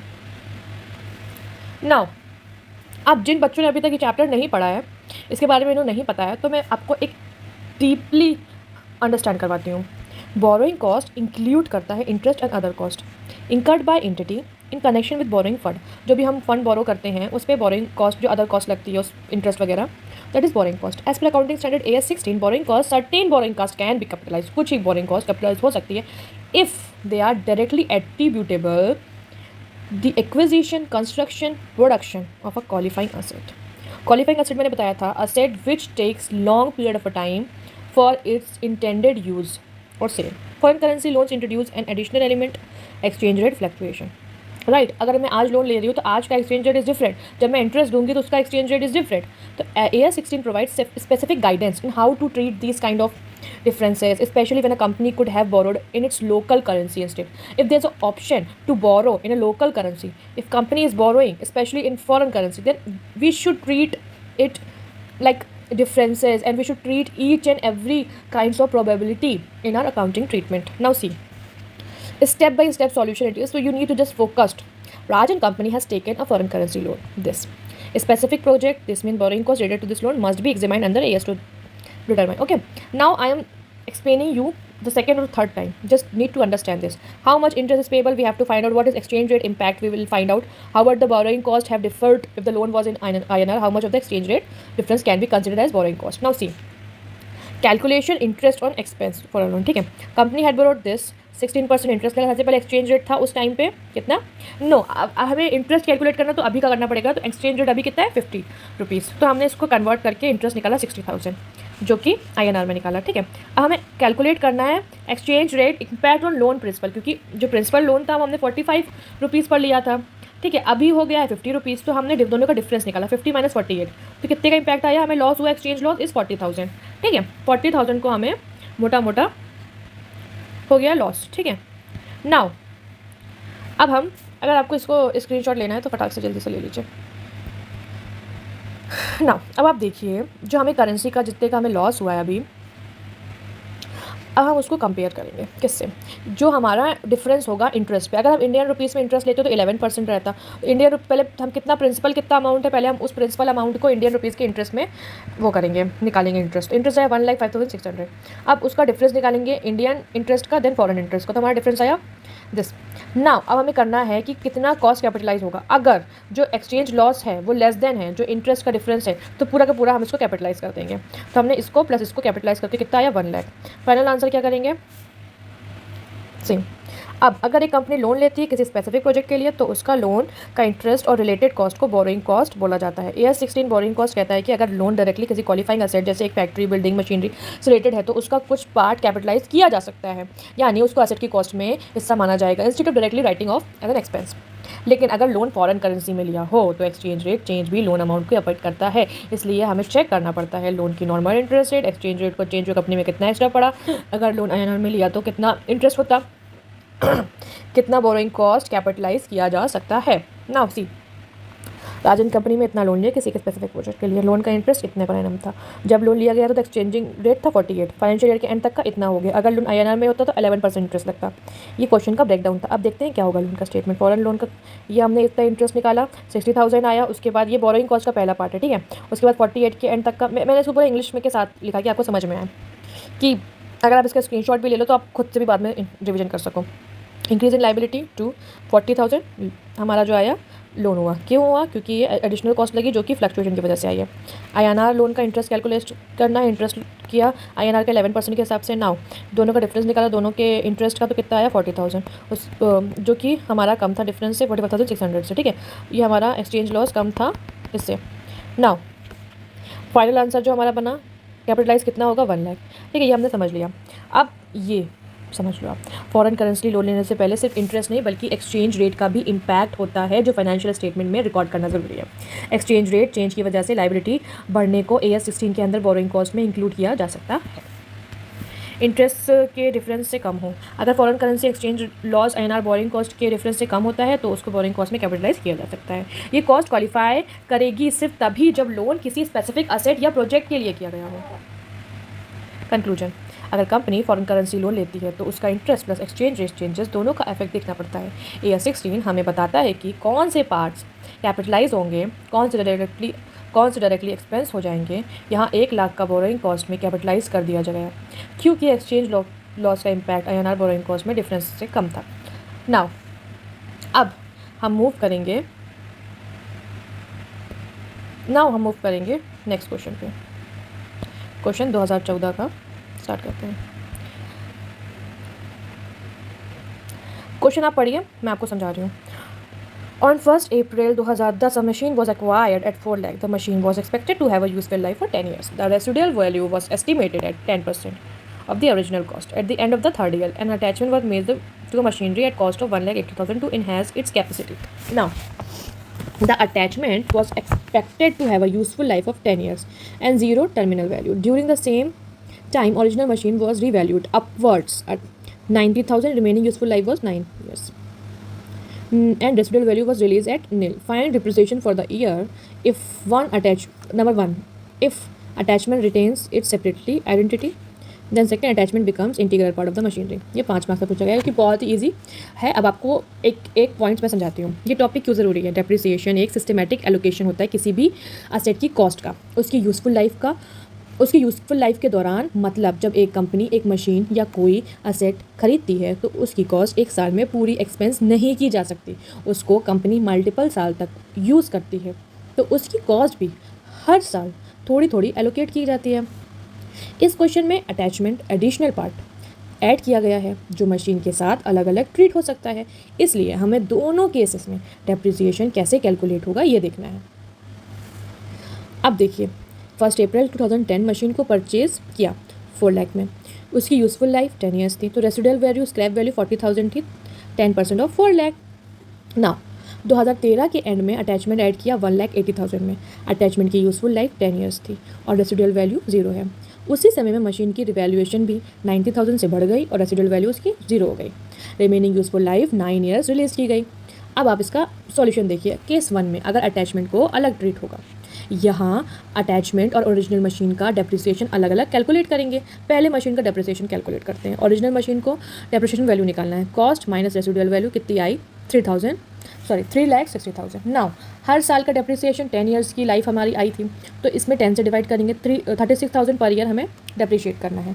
अब 2010 से 2013 3 साल थे, तो 3 साल तक का इसका डेप्रिसिएशन अमाउंट कितना आया 1,08,000। अब इसकी रिटर्न डाउन वैल्यू कितनी आएगी 3,60,000 माइनस 1,08,000। नाउ 4th ईयर की स्टार्टिंग में मशीन की रिटर्न डाउन वैल्यू कितनी आई 2,92,000। अब रिवैल्यूएशन इफेक्ट, मशीन की वैल्यू 90,000 से बढ़ गई है, तो इसमें हम 90,000 ऐड करेंगे तो हमारा अमाउंट कितना आएगा 3,82,000। अब जो रिलीज यूजफुल लाइफ है वो 9 ईयर्स है और रेसिडुअल वैल्यू है 0, तो न्यू डेप्रिसिएशन कितना बनेगा हमारा हर साल का, हमने डिवाइड कर देंगे 9 से, दैट इज़ 42,444 पर ईयर। अब ये हमारा जो अटैचमेंट का डेप्रिसिएशन काउंट करना पड़ेगा, क्योंकि वो अलग से काउंट होगा, तो अटैचमेंट की यूजफुल लाइफ है 10 ईयर्स, तो अटैचमेंट को डिवाइड करेंगे 10 से, 18,000 पर ईयर आ जाएगा। तो टोटल डेप्रिसिएशन आएगा, मशीन का डेप्रिसिएशन इज 40,444, अटैचमेंट का इज 18,000, तो टोटल आएगा हमारा 60,444। ये हमारा था केस 1 का। अब हम फाइंड करेंगे केस 2 का। केस 2 में जब अटैचमेंट मशीन का इंटीग्रल पार्ट बन जाता है, इस केस में अटैचमेंट को अलग रखा जाएगा, नहीं, इस केस में अटैचमेंट को अलग नहीं रखा जाएगा, बल्कि ओरिजिनल मशीन की वैल्यू में ऐड कर दिया जाएगा। अब न्यू मशीनरी की वैल्यू निकालेंगे। न्यू मशीनरी की वैल्यू रिवैल्यूड होके 3,82,000 आई। अटैचमेंट को हम ऐड कर देंगे, अटैचमेंट की कॉस्ट को, तो ये हमने अटैचमेंट की कॉस्ट ऐड कर दी 1,80,000, तो टोटल हमारी मशीनरी की कॉस्ट आ गई 5,62,000 और मशीनरी की यूज़फुल लाइफ बेसिकली 9 ईयर्स थी। तो अब यहाँ हम पर्टिकुलरली पार्ट की यूज़फुल लाइफ से डेप्रिसिएशन काउंट नहीं करेंगे, अब हम मशीनरी की यूज़फुल लाइफ से कैलकुलेट करेंगे। तो हमारा टोटल डेप्रिसिएशन आ जाएगा 62,444 पर ईयर। फाइनल आंसर अलग अलग ट्रीट करने पे दिस 60,444, इंटीग्रल पार्ट पर मशीन की ही तरह होगा 62,444।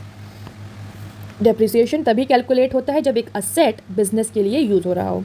अगर एक असेट की लाइफ रेसिडुअल वैल्यू चेंज हो जाए तो डेप्रिसिएशन भी एडजस्ट करना पड़ता है। अगर एक नए पार्ट अटैचमेंट को अलग ट्रीट करें तो उसका डेप्रिसिएशन उसकी अलग यूज़फुल लाइफ पर होता है। अगर नए पार्ट को मशीन का हिस्सा बना दें तो टोटल कॉस्ट को नई यूज़फुल लाइफ पे डेप्रिसिएट किया जाता है।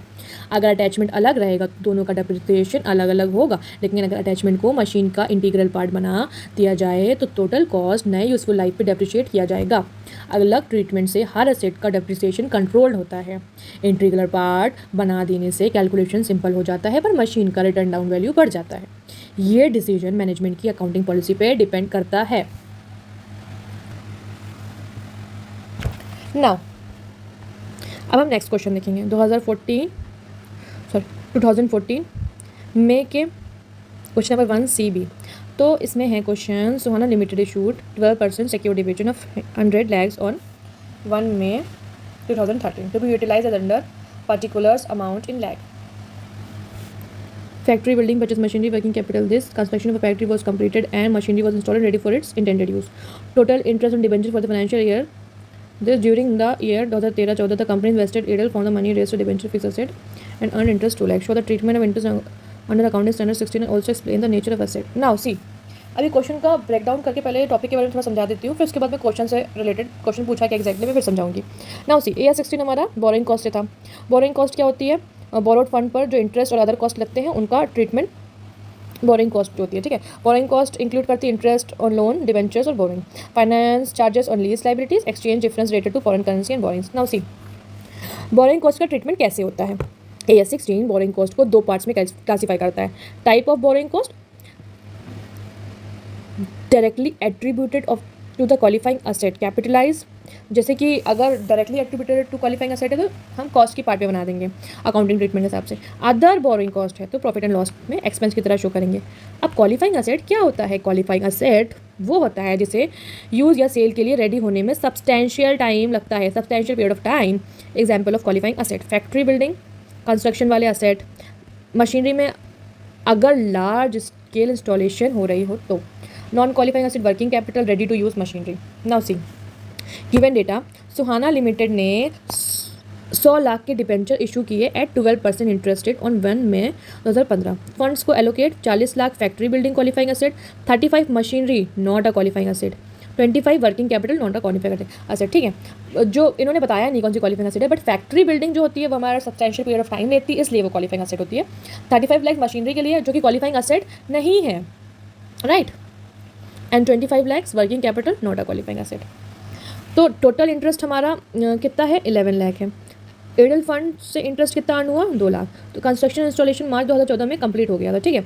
इंटरेस्ट ट्रीटमेंट एज पर AS 16, एलिजिबल बोरिंग कॉस्ट कितनी है? एक्चुअल इंटरेस्ट 11 लाख था, लेस्ट किया हमारा इंटरेस्ट जो हमने अर्न किया, तो हमारा 9 लाख हमारा net borrowing cost eligible for capitalization, ठीक है। बोरिंग कॉस्ट एलिजिबल, बट इसमें से कुछ ही अमाउंट एलिजिबल है प्रॉपर कैपिटलाइज करने के लिए। तो capitalization versus profit and loss allocation.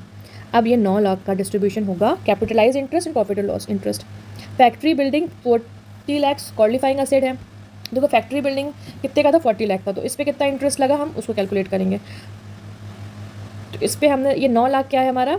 9 lakh इस टोटल इंटरेस्ट, ठीक है। टोटल इंटरेस्ट में हमने 40 35 एंड 25 इतना अमाउंट यूज़ किया, इनका टोटल आ जाएगा 100। तो 100 नीचे लिखेंगे 40, इनका प्रोपोर्शन रेट निकालेंगे 40/100, तो हमारा 3,60,000 आ जाएगा। तो ये NIL profit and loss charges में, मतलब कि इसमें प्रॉफिट एंड लॉस में नहीं जाएगा, ठीक है। इसको आप अभी के लिए भूल जाइए। तो 3,60,000 हमारा आ जाएगा कैपिटलाइज इंटरेस्ट के लिए। नाउ मशीनरी 35 लाख थी, तो नॉन क्वालिफाइंग असेट है ये, तो कैपिटलाइज हो जाएगा नील, और हमारा ये आ जाएगा 35 था अपॉन 100, तो कितना अमाउंट आ जाएगा। वर्किंग कैपिटल सिमिलरली निकाल लेंगे, तो कैपिटलाइज इंटरेस्ट में इतना इंटरेस्ट आया, प्रॉफिट एंड लॉस में इतना इंटरेस्ट आया। Now try to understand capitalize borrowing cost के लिए हमें क्या करना पड़ेगा? फैक्ट्री बिल्डिंग का अकाउंट डेबिट करना पड़ेगा बोरिंग कॉस्ट को, फिर उसके बाद हमारा इंटरेस्ट जो है इतना अमाउंट वो डायरेक्ट किया जाएगा, बैंक के थ्रू हमने पेमेंट कर दिया, ठीक है। प्रॉफिट एंड लॉस में जाएगा वो डायरेक्टली। फैक्ट्री बिल्डिंग एक क्वालिफाइंग असेट है, इसलिए उसका 3,60,000 कैपिटलाइज हो जाएगा, असेट की कॉस्ट में ऐड हो जाएगा, उसके अलावा जो है वो इंटरेस्ट में चला जाएगा, प्रॉफिट एंड लॉस में अल्टीमेटली जाएगा वो। बोरिंग कॉस्ट का ट्रीटमेंट AS 16 रूल के बेसिस पर होता है। नाउ हम नेक्स्ट क्वेश्चन देखते हैं। What do you understand by term interest rate implicit on lease? Calculate the interest rate implicit on lease from the following details: annual lease, guaranteed residual value, unguaranteed residual value. This screen पे आपको दिख रहा है question. Now हम solution की तरफ जाते हैं। What is interest rate implicit? सबसे पहले AS 19 लीसेस के हिसाब से इंटरेस्ट रेट इम्प्लिसिट इन लीज एक डिस्काउंट रेट होता है जो लीज पेमेंट और रेसिडुअल वैल्यू को लीज असेट के फेयर वैल्यू के बराबर लाता है। फॉर्मूला फॉर इम्प्लिसिट रेट वो डिस्काउंट रेट है जो लीज पेमेंट और unguaranteed residual value present value को फेयर वैल्यू के इक्वल बना दे। R से इम्प्लिसिट रेट, T से time period, lease payment annual rate, paid residual value asset की एक्सपेक्टेड रिमेनिंग वैल्यू मतलब scrap value. Given data annual lease rent 80,000, end of the year lease period 5 years, guaranteed residual value 40,000, unguaranteed residual value 24,000। Now see fair value of asset is 3,20,000, discount factor given at 10% and 14%, present value calculation at different discount rate at 10%। सबसे पहले 10% में निकालेंगे, उसके बाद 14%, जो question में given है उसके हिसाब से निकाल रहे हैं, ठीक है। उसको हमने लिख लिया एज इट इज़। तो इसको हमने फर्स्टली इससे निकाला 80,000 को, हर एक अमाउंट से हमने पूरे के पूरे साल के लिए निकाल लिया, राइट। तो कितना आ गया? 3,40,944। नाउ सिमिलरली हमने इसके लिए किया, ये हमारा निकल गया, ठीक है। यह है 3 लाख दिस। तो अब हमें एक फार्मूला आता है calculation of rate of implicit in lease, हम वो देखते हैं। नाउ फिर से इसी क्वेश्चन को एक्सप्लेन करते हैं, ठीक है। हम एक्सप्लेन करने के बाद चलिए अब हम इसका सॉल्यूशन देखते हैं। What is interest rate implicit in lease? ठीक है, AS19 लीजेस के हिसाब से इंटरेस्ट रेट इम्प्लिसिट इन लीज एक डिस्काउंट रेट होता है जो लीज पेमेंट और रेसिडुअल वैल्यू को लीज्ड असेट के फेयर वैल्यू के बराबर लाता है। ठीक है, नाउ जो क्वेश्चन हमारा दिया हुआ है वो आपने देखा कि एनुअल लीज रेट 80,000 था, lease period 5 years, guaranteed residual value 40,000, unguaranteed 24। तो हम जितना भी डिस्काउंट रेट निकालेंगे guaranteed residual value, unguaranteed residual value और 80,000 इसमें निकालेंगे। ठीक है, तो 5 ईयर के लिए तो 80,000 हो गया, फिर उसके बाद guaranteed and unguaranteed residual value इन सब के लिए निकालेंगे। ठीक है, first second third fourth fifth year, then guaranteed unguaranteed. तो उसके लिए हम 10% पे निकालेंगे क्योंकि क्वेश्चन में दिया हुआ है 10% एंड 14% के लिए। ठीक है, और fair value of asset is 3,20,000। तो हमने 10% के हिसाब से 3,42,000 निकाला डिस्काउंट रेट में से, मल्टीप्लाई करवाना है हमें इस अमाउंट से, फिर हम 14% के हिसाब से निकालेंगे। तो 14% के हिसाब से हमें निकाला तो हमें पहले 80,000 दस 5 साल के लिए, उसके बाद फिर स्क्रैप वैल्यू के लिए, गारंटीड अनगारंटीड के लिए, फिर ये आया 3,07,076। तो अब इसके कैलकुलेशन के लिए हमारा एक फॉर्मूला है। ठीक है, वो फार्मूला क्या है, is equal to 10% plus 14% minus 10% divided by 3,42,944 जो 14% का आया है, माइनस जो 10% का है 3,07,776। इसको इंटू करवा देंगे किससे, अब इससे इंटू करवाएंगे हम 944 माइनस जो हमारी फेयर वैल्यू है। ठीक है, फेयर वैल्यू क्या है 3,20,000 राइट। तो हमारा क्या आया 10% प्लस इन सब की वैल्यू आएगी एक परसेंटेज में, दैट इज 2.609% और 12.609%। ठीक है, 12.61 भी हो सकता है इसको करके। ठीक है, हमारा ये इम्प्लिसिट रेट आ गया। अब जो हमारा ये रेट आया है, अब इसको हम देखते हैं, आप समझिए इसका बैकग्राउंड। तो AS19 हमारा जो अकाउंट स्टैंडर्ड है वो लीजेस, फाइनेंस लीजेस को और ऑपरेटिंग लीजेस को देखता है। A lease means that a company lessee takes an asset like a building, machinery or vehicle from an owner lessor for a fixed period of time and pays in return, that is rent. Types of leases in AS19: finance lease and operating lease. When a lessee company using the asset treats the asset as its own, finance lease होता है, और it reverse of ownership transferred to lessee हो गया finance lease. It is recorded as an asset in the books में हम as an asset record करते हैं, but operating lease में हम सिर्फ रेंट की तरह यूज़ करते हैं, प्रॉफिट एंड लॉस में सिर्फ रेंट की तरह इसको रखते हैं। Asset remain with the lessor, और लेसर इसको एसेट की तरह यूज़ करता है लेसर। ठीक है, what is the interest implicit in lessee, तो हम इसको समझते क्या है, it is the rate at which the total lease payment including residual value equal the fair value of the asset at the beginning of the lease. Why do we calculate it? Now when we take something on lease, why do we pay for it all at once? We pay in installment over a few years. So since we are using someone else's money to pay over time, there's an interest component in the lease. The implicit interest rate help us to figure out the hidden interest cost in the lease. ठीक है, now हमें data दिया गया था 80,000 annual lease rent हमने जो पे किया है हर एक 5 ईयर्स के एंड पे, लीज पीरियड है 5 ईयर्स, तो गारंटीड रेसिडुअल वैल्यू थी 40,000 amount that must be paid at the end of the lease, but unguaranteed residual value 24,000 थी, expected value of the asset after lease but not certain, fair value of the asset 3,20,000 market price of the asset. ठीक है, discount factor 10% and 40% argument, तो इन दोनों के बीच का निकालना है। Now let's calculate present value. ठीक है, दोनों की, तो हमने फॉर्मूले से प्रेजेंट वैल्यू निकाला, दोनों को मल्टीप्लाई करके जो क्वेश्चन में दिया था हमें डिस्काउंट रेट उसके हिसाब से। नाउ सी दोनों को कैलकुलेट करने के बाद जो हमारा अमाउंट आया उसको हमने कैलकुलेट करके, कैसे कैलकुलेट किया, सबसे पहले जो लोअर इंटरेस्ट था 10% उसको प्लस किया, दोनों के 14% वाले अमाउंट को हमने पहले लिखा। ठीक है, 14% वाला, फिर उसको लेस किया हमें 10% वाले अमाउंट से, फिर सिमिलरली 14% वाले अमाउंट से लेस किया इंटरेस्ट 10% वाले इंटरेस्ट से। नाउ फिर उसके बाद हमने 14% वाले अमाउंट को लिखा, उसको लेस किया किससे, मार्केट वैल्यू से। इसको करने के बाद जो हमारा इंटरेस्ट यहाँ पे आया,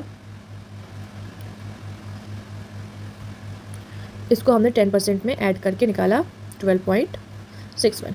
ठीक है, हमें समझना है जब भी हम लीज पर एसेट लेते हैं तो उसकी इंस्टॉलमेंट पेमेंट होती है, इन पेमेंट्स में हिडन इंटरेस्ट रेट होता है जो इम्प्लिसिट इंटरेस्ट रेट को कहलाता है। इस रेट को डिस्काउंट फैक्टर की हेल्प से कैलकुलेट किया जा सकता है।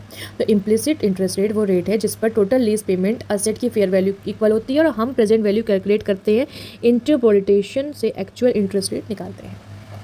ओके, इंटरेस्ट सिमिलरली आप समझ लो मोटा मोटा इम्प्लिसिट इंटरेस्ट रेट क्या होती है, Implicit interest rate is a hidden interest rate, and in a lease agreement, it is a rate which the total present value of the lease payment, including any residual value, becomes equal to the fair value of the lease. ठीक है, अब हम next question पे जाएंगे.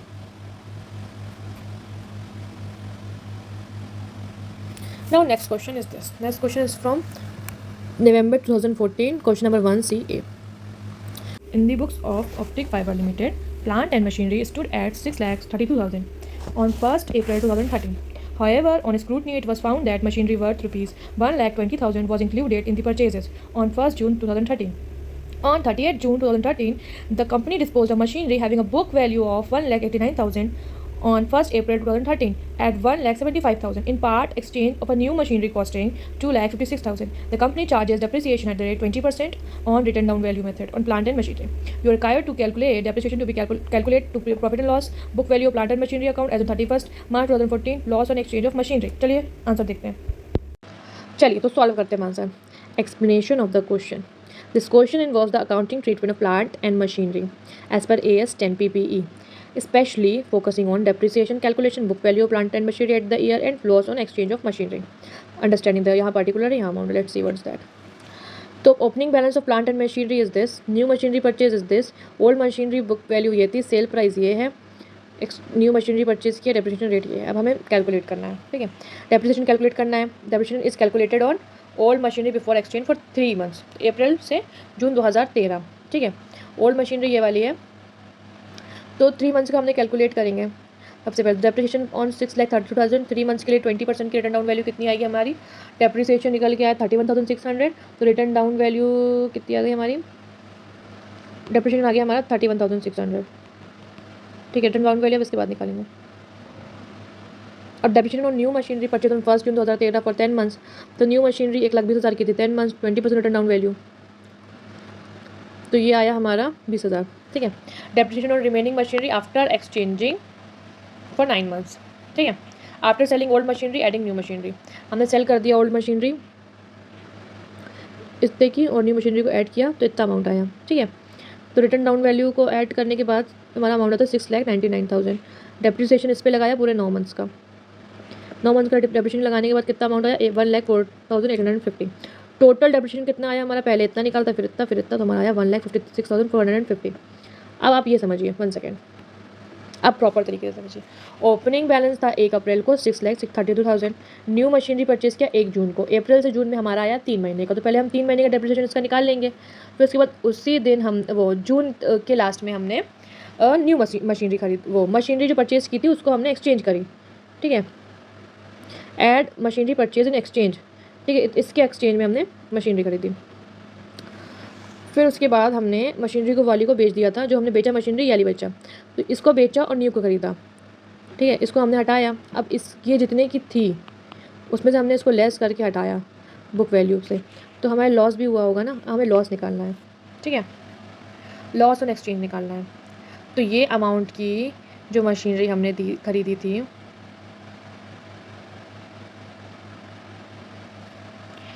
तो 1,89,000 की machinery थी. Depreciation हमने 3 मंथ्स का निकाला, अप्रैल टू जून 9,450. तो रिटर्न डाउन वैल्यू हमें इतने की पड़ी, और एक्सचेंज वैल्यू हमें रिसीव हुई 1,75,000 रुपीज़. तो लॉस आया. अब वो लॉस को हमें क्या करना है, एक्सपेंस में जाएगा वो लॉस, राइट. डेप्रिसिएशन हमारा चार्ज हुआ इतने का, बुक वैल्यू हमारी इतनी आई, रिटर्न डाउन वैल्यू और लॉस इतने का आया. ठीक है, तो depreciation calculation on different asset based on their usage period, impact on exchange loss and how loss is calculated, how to adjust book value after multiple asset transaction. पूरा working notes बना के हमें करना पड़ता है. ठीक है, वर्किंग नोट बनाते हैं हम लोग, अच्छे से करते हैं इस तरीके से. एक एक चीज़ का वर्किंग नोट आएगा, डिप्रिसिएशन ये और प्रेफरेबल क्या होता है ना कि हम एक जगह पहले टेबल में कैलकुलेशन करें, वर्किंग नोट बाद में बनाएं.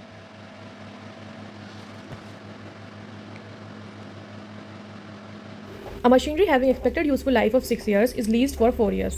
Both the cost and the fair value of the machinery are 7 lakh. The amount will be paid in 4 equal installments and the termination of lease. Lessor will get back the machinery. The unguaranteed residual value at the end of 4th year is 70,000. The IRR of the investment is 10%. The present value of annuity factor of rupees 1 due at the end of fourth year at 10%. IRR is 3.169. The present value of rupees 1 due at the end of fourth year at 10% rate of interest is 0.683. State with reason whether the lease constitutes finance lease and also compute the unearned finance income. बहुत ही interesting question है नवंबर 2014 का. चलिए देखते हैं. Pollution, ठीक है. AS 19 से related lease से रिलेटेड है, ठीक है, जो बताता है कि लीज को फाइनेंस लीज या ऑपरेटिंग लीज में क्लासीफाई कैसे करें और फाइनेंस लीज का अकाउंटिंग ट्रीटमेंट कैसे होता है.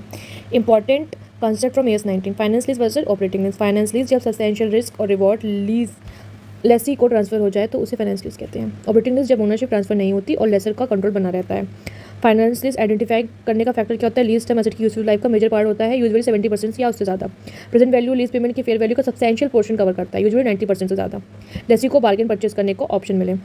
लेसी की मैच्योरिटी पर एसेट लेसी के पास चला जाए. तो इन चारों में से जो भी कोई एक भी अगर पॉइंट ट्रू होता है तो फाइनेंस लीज कहलाई जाती है. और फाइनेंस लीज के लिए एक और पॉइंट आता है जो मैंने आपको बताया, अगर स्पेशल नेचर का कोई भी असेट बना के प्रॉपर लेसी के लिए कोई बनाया जाता है असेट तो वो भी फाइनेंस लीज में आता है. नाउ अनअर्न्ड फाइनेंस इनकम क्या होती है. UFI फाइनेंस लीज में लेसर को एक्स्ट्रा इनकम मिलती है जो इंटरेस्ट या फाइनेंस लीज इनकम होती है. UFI ग्रॉस इन्वेस्टमेंट जितना होता है minus present value of minimum lease payment plus residual value से निकालते हैं. हमें गिवन डेटा मशीनरी की यूजफुल लाइफ 6 ईयर्स है, लीज टर्म है 4 साल, cost and fair value of machine 7 lakh, number of lease installment is 4 equal payment, ठीक है. अनगारंटीड रेसिडुअल वैल्यू हमें 70,000 आई है. इंटरेस्ट रेट 10%, PV फैक्टर पर 4 ईयर 3.169 और ₹1 4 ईयर 10% 0.63. अब सबसे पहले हमें फाइनेंस लीज है कि नहीं वो निकालना है. तो लीज पीरियड का परसेंटेज निकालेंगे एसेट की लाइफ का, ठीक है. अब कैसे निकालेंगे लीज पीरियड का परसेंटेज. तो 4 ईयर्स है और 6 ईयर इसकी यूजफुल लाइफ है तो 66.67% आया, ठीक है. अब ये सब्सटेंशियल पोर्शन है लेकिन 75% से कम है तो डायरेक्टली इंडिकेटर नहीं है. अब तो गिवन डेटा है machinery useful life 6 year, lease term 4 year, cost and fair machinery, value of machinery 7 lakh, number of lease instalment 4 equal payments, unguaranteed residual value हमारी 70,000, इंटरेस्ट रेट 10%, PV फैक्टर हमारा 4 year, NFT का 10% का 3.169, PV factor of ₹1 of after 4 years 10%, ठीक है. अब हमें देखना है क्या निकालना है. सबसे पहले हमें देखना है कि फाइनेंस लीज है कि नहीं है. लीज पेमेंट हमने एसेट की लाइफ से किया तो 4 ईयर का 6 ईयर का परसेंटेज निकाला तो हमारा 66.67% आ रहा है जो कि बहुत कम 75% से. तो हम दूसरा तरीका देखते हैं, present value of lease payment को कंपेयर करते हैं फेयर वैल्यू ऑफ एसेट, ठीक है. तो हमें उसके लिए क्या निकालना पड़ेगा. सबसे पहले present value of unguaranteed residual value, ठीक है. अनगारंटीड रेसिडुअल वैल्यू हमारी ऑलरेडी 4 साल के बाद की कितनी दी गई हुई है 70,000 रुपये, ठीक है. ये तो अभी इसका प्रेजेंट वैल्यू ऑफ एन्युटी का फैक्टर कितना है 3.169. इसको तो हम मल्टीप्लाई कर देंगे. आफ्टर 4 ईयर का PV फैक्टर का ₹1 का कितना दिया हुआ है 0.689. तो हम इससे मल्टीप्लाई करेंगे 683 से तो हमारा अमाउंट आएगा 47810, ठीक है. ठीक, अब हमें present value of lease payment निकालने के लिए मिनिमम लीज पेमेंट, ठीक है. Present value of minimum lease payment निकालने के लिए हमें 7 लाख में से, ठीक है, माइनस करना होगा 47810. तो ये कितना आएगा 6,52,190. ओके.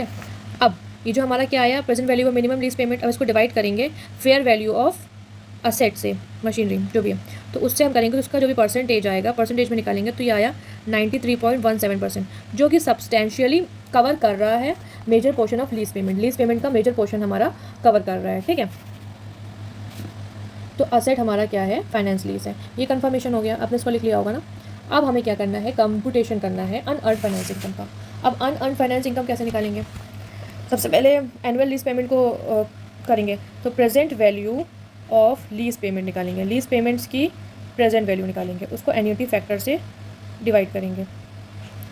तो प्रेजेंट वैल्यू क्या है हमने डिवाइड किया ना. Present value of lease payment हमारा कितना है अभी हमने निकाला 6,52,190 और एन्युटी फैक्टर कितना आया हमारा इस 3.169. तो हमारा present value of lease payment की इंस्टॉलमेंट आ जाएगी. तो इंस्टॉलमेंट हमारी आई इस 2,05,803 पर एनम. ये हम हर साल देना है. हमें कितने साल देना है, हमें देना है इसको 4 साल. तो 4 साल के लिए कैलकुलेट किया तो कितना आया हमारा 8,23,202. फिर इसमें हम ऐड कर देंगे रेसिडुअल वैल्यू, ठीक है. रेसिडुअल वैल्यू आज की वैल्यू निकाल लें हम सब चीज़ की. तो रेसिडुअल वैल्यू हमारी मिला के 8,93,212 इतना अमाउंट आ गया. अब हम फेयर वैल्यू से इसको इसकी मशीनरी की वैल्यू से इसको माइनस करके अनअर्न्ड इनकम निकाल लेंगे. 7 लाख को माइनस किया कितना बचा हमारा 1,93,212. तो इससे अगर हमने इसको माइनस कर दिया तो हमारा कितना आ जाएगा ₹3,212 जो कि हमारी है अनअर्न्ड फाइनेंस इनकम। ठीक है, कोई कन्फ्यूजन तो अभी कमेंट करके बताएं। फाइनेंस लीज की पहचान करना इंपॉर्टेंट होता है क्योंकि अकाउंटिंग ट्रीटमेंट डिफरेंट होता है। फाइनेंस लीज में लेसी को एसेट का मेजर बेनिफिट मिलता है और लेसर इंटरेस्ट इनकम कम हो जाता है। ये क्वेश्चन फाइनेंस लीज और अनअर्न्ड फाइनेंस इनकम के कैलकुलेशन करना सिखाता है जो real world leasing accounting use होता है। तो अनअर्न्ड फाइनेंस इनकम क्या है? एक फाइनेंस लीज का कंसेप्ट है जो लेसर जो लीज देता है फ्यूचर इंटरेस्ट इनकम को रिप्रेजेंट करता है। जब लेसर एक असेट लीज पे देता है तो उसका टोटल लीज पेमेंट रिसीव करेगा plus principal plus interest finance income दोनों को इंक्लूड करती है। लेकिन इनिशियली लेसर के लिए ये इंटरेस्ट इनकम अभी अर्न नहीं हुई, इसीलिए इसे अनअर्न्ड फाइनेंस इनकम कहते हैं।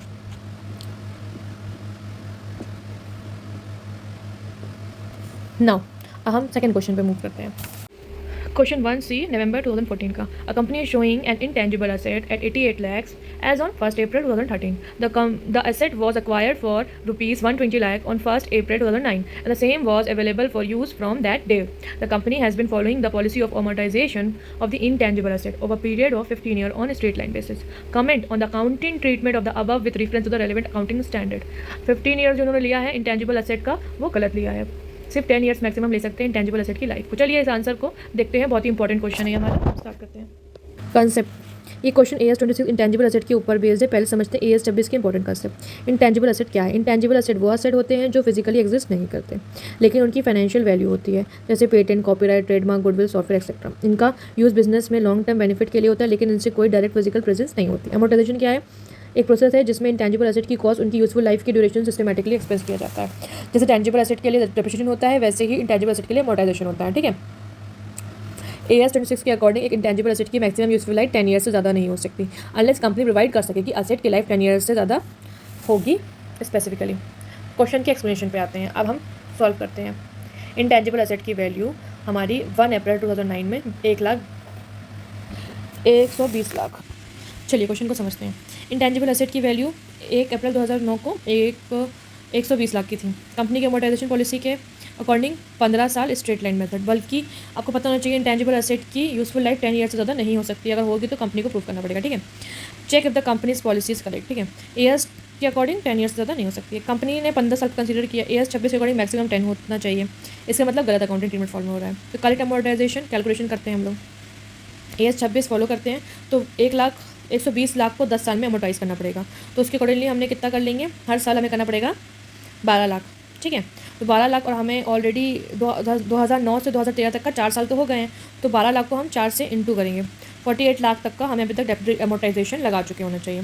अब इसको माइनस करते हैं, 120 लाख को माइनस 48 लाख को, तो 72 लैक्स आया। 72 लैक्स को अब हम इसको और देखते हैं जो रिटर्न डाउन वैल्यू दी गई है उससे डिफरेंस करके देखते हैं कितना डिफरेंस है। रिटर्न डाउन वैल्यू दी गई है 1 अप्रैल 2000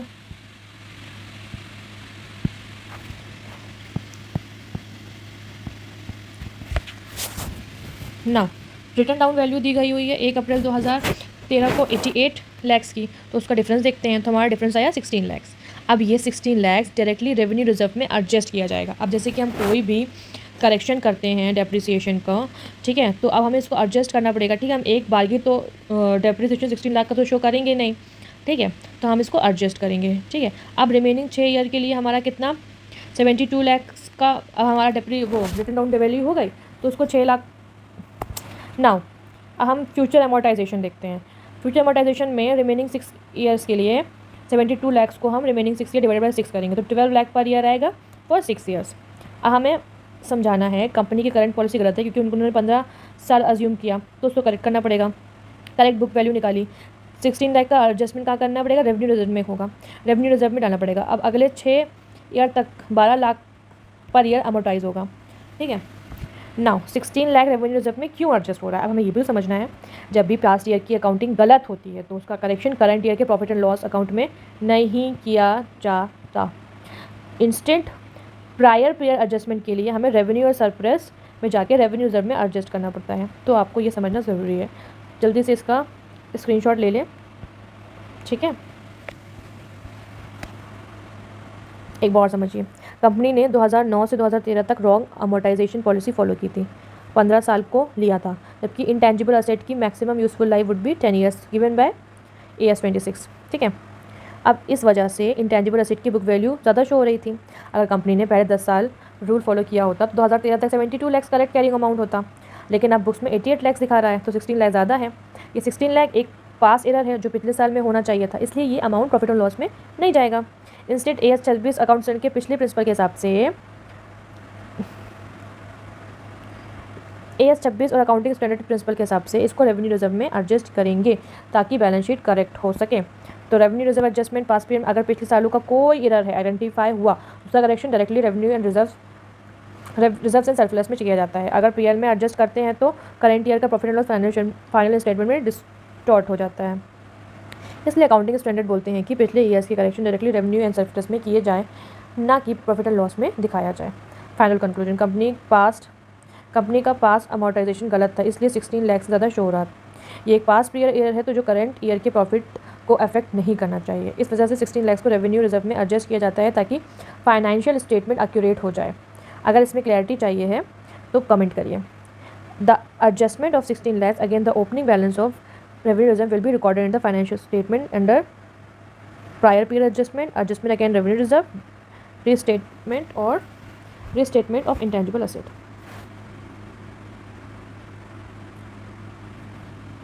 चलिए अब हम करते हैं next question. Capital Cable Limited has a normal wastage of 4% in the production process. During the year 2013 and 14, the company used 12,000 MT of raw material costing, rupees 150 per MT. At the end of the year, 630 MT of the wastage was in the stock. The accountant wants to know how this wastage to be treated in the books. Explain in the context of AS2 the treatment of normal loss and abnormal loss, and also find out the amount of abnormal loss if any. चलिए इस question को solve करते हैं, जो कि नवंबर 2014 का ही question number 1 के C में आया था। चलिए अब हम इसका आंसर समझते हैं। ये वैल्यूएशन ऑफ इन्वेंट्री से रिलेटेड है। AS2 deal with inventory valuation and tells how to treat losses during production. Normal losses जो एक्सपेक्ट होता है प्रोडक्शन प्रोसेस में, जैसे वेस्टेज, श्रिंकेज, इवेपोरेशन, ये कॉस्ट का पार्ट बनेगा और इन्वेंट्रीज में इंक्लूड होगा। एबनॉर्मल लॉस जो अनएक्सपेक्टेड है, जैसे machine failure, human error, accident, ये कॉस्ट का पार्ट नहीं बनेगा और directly profit and loss account में एक्सपेंस की तरह चार्ज होगा। क्वेश्चन को समझते हैं। Raw material use 12,000 MT at the rate ₹150 पर MT, टोटल किया 18 लाख आया।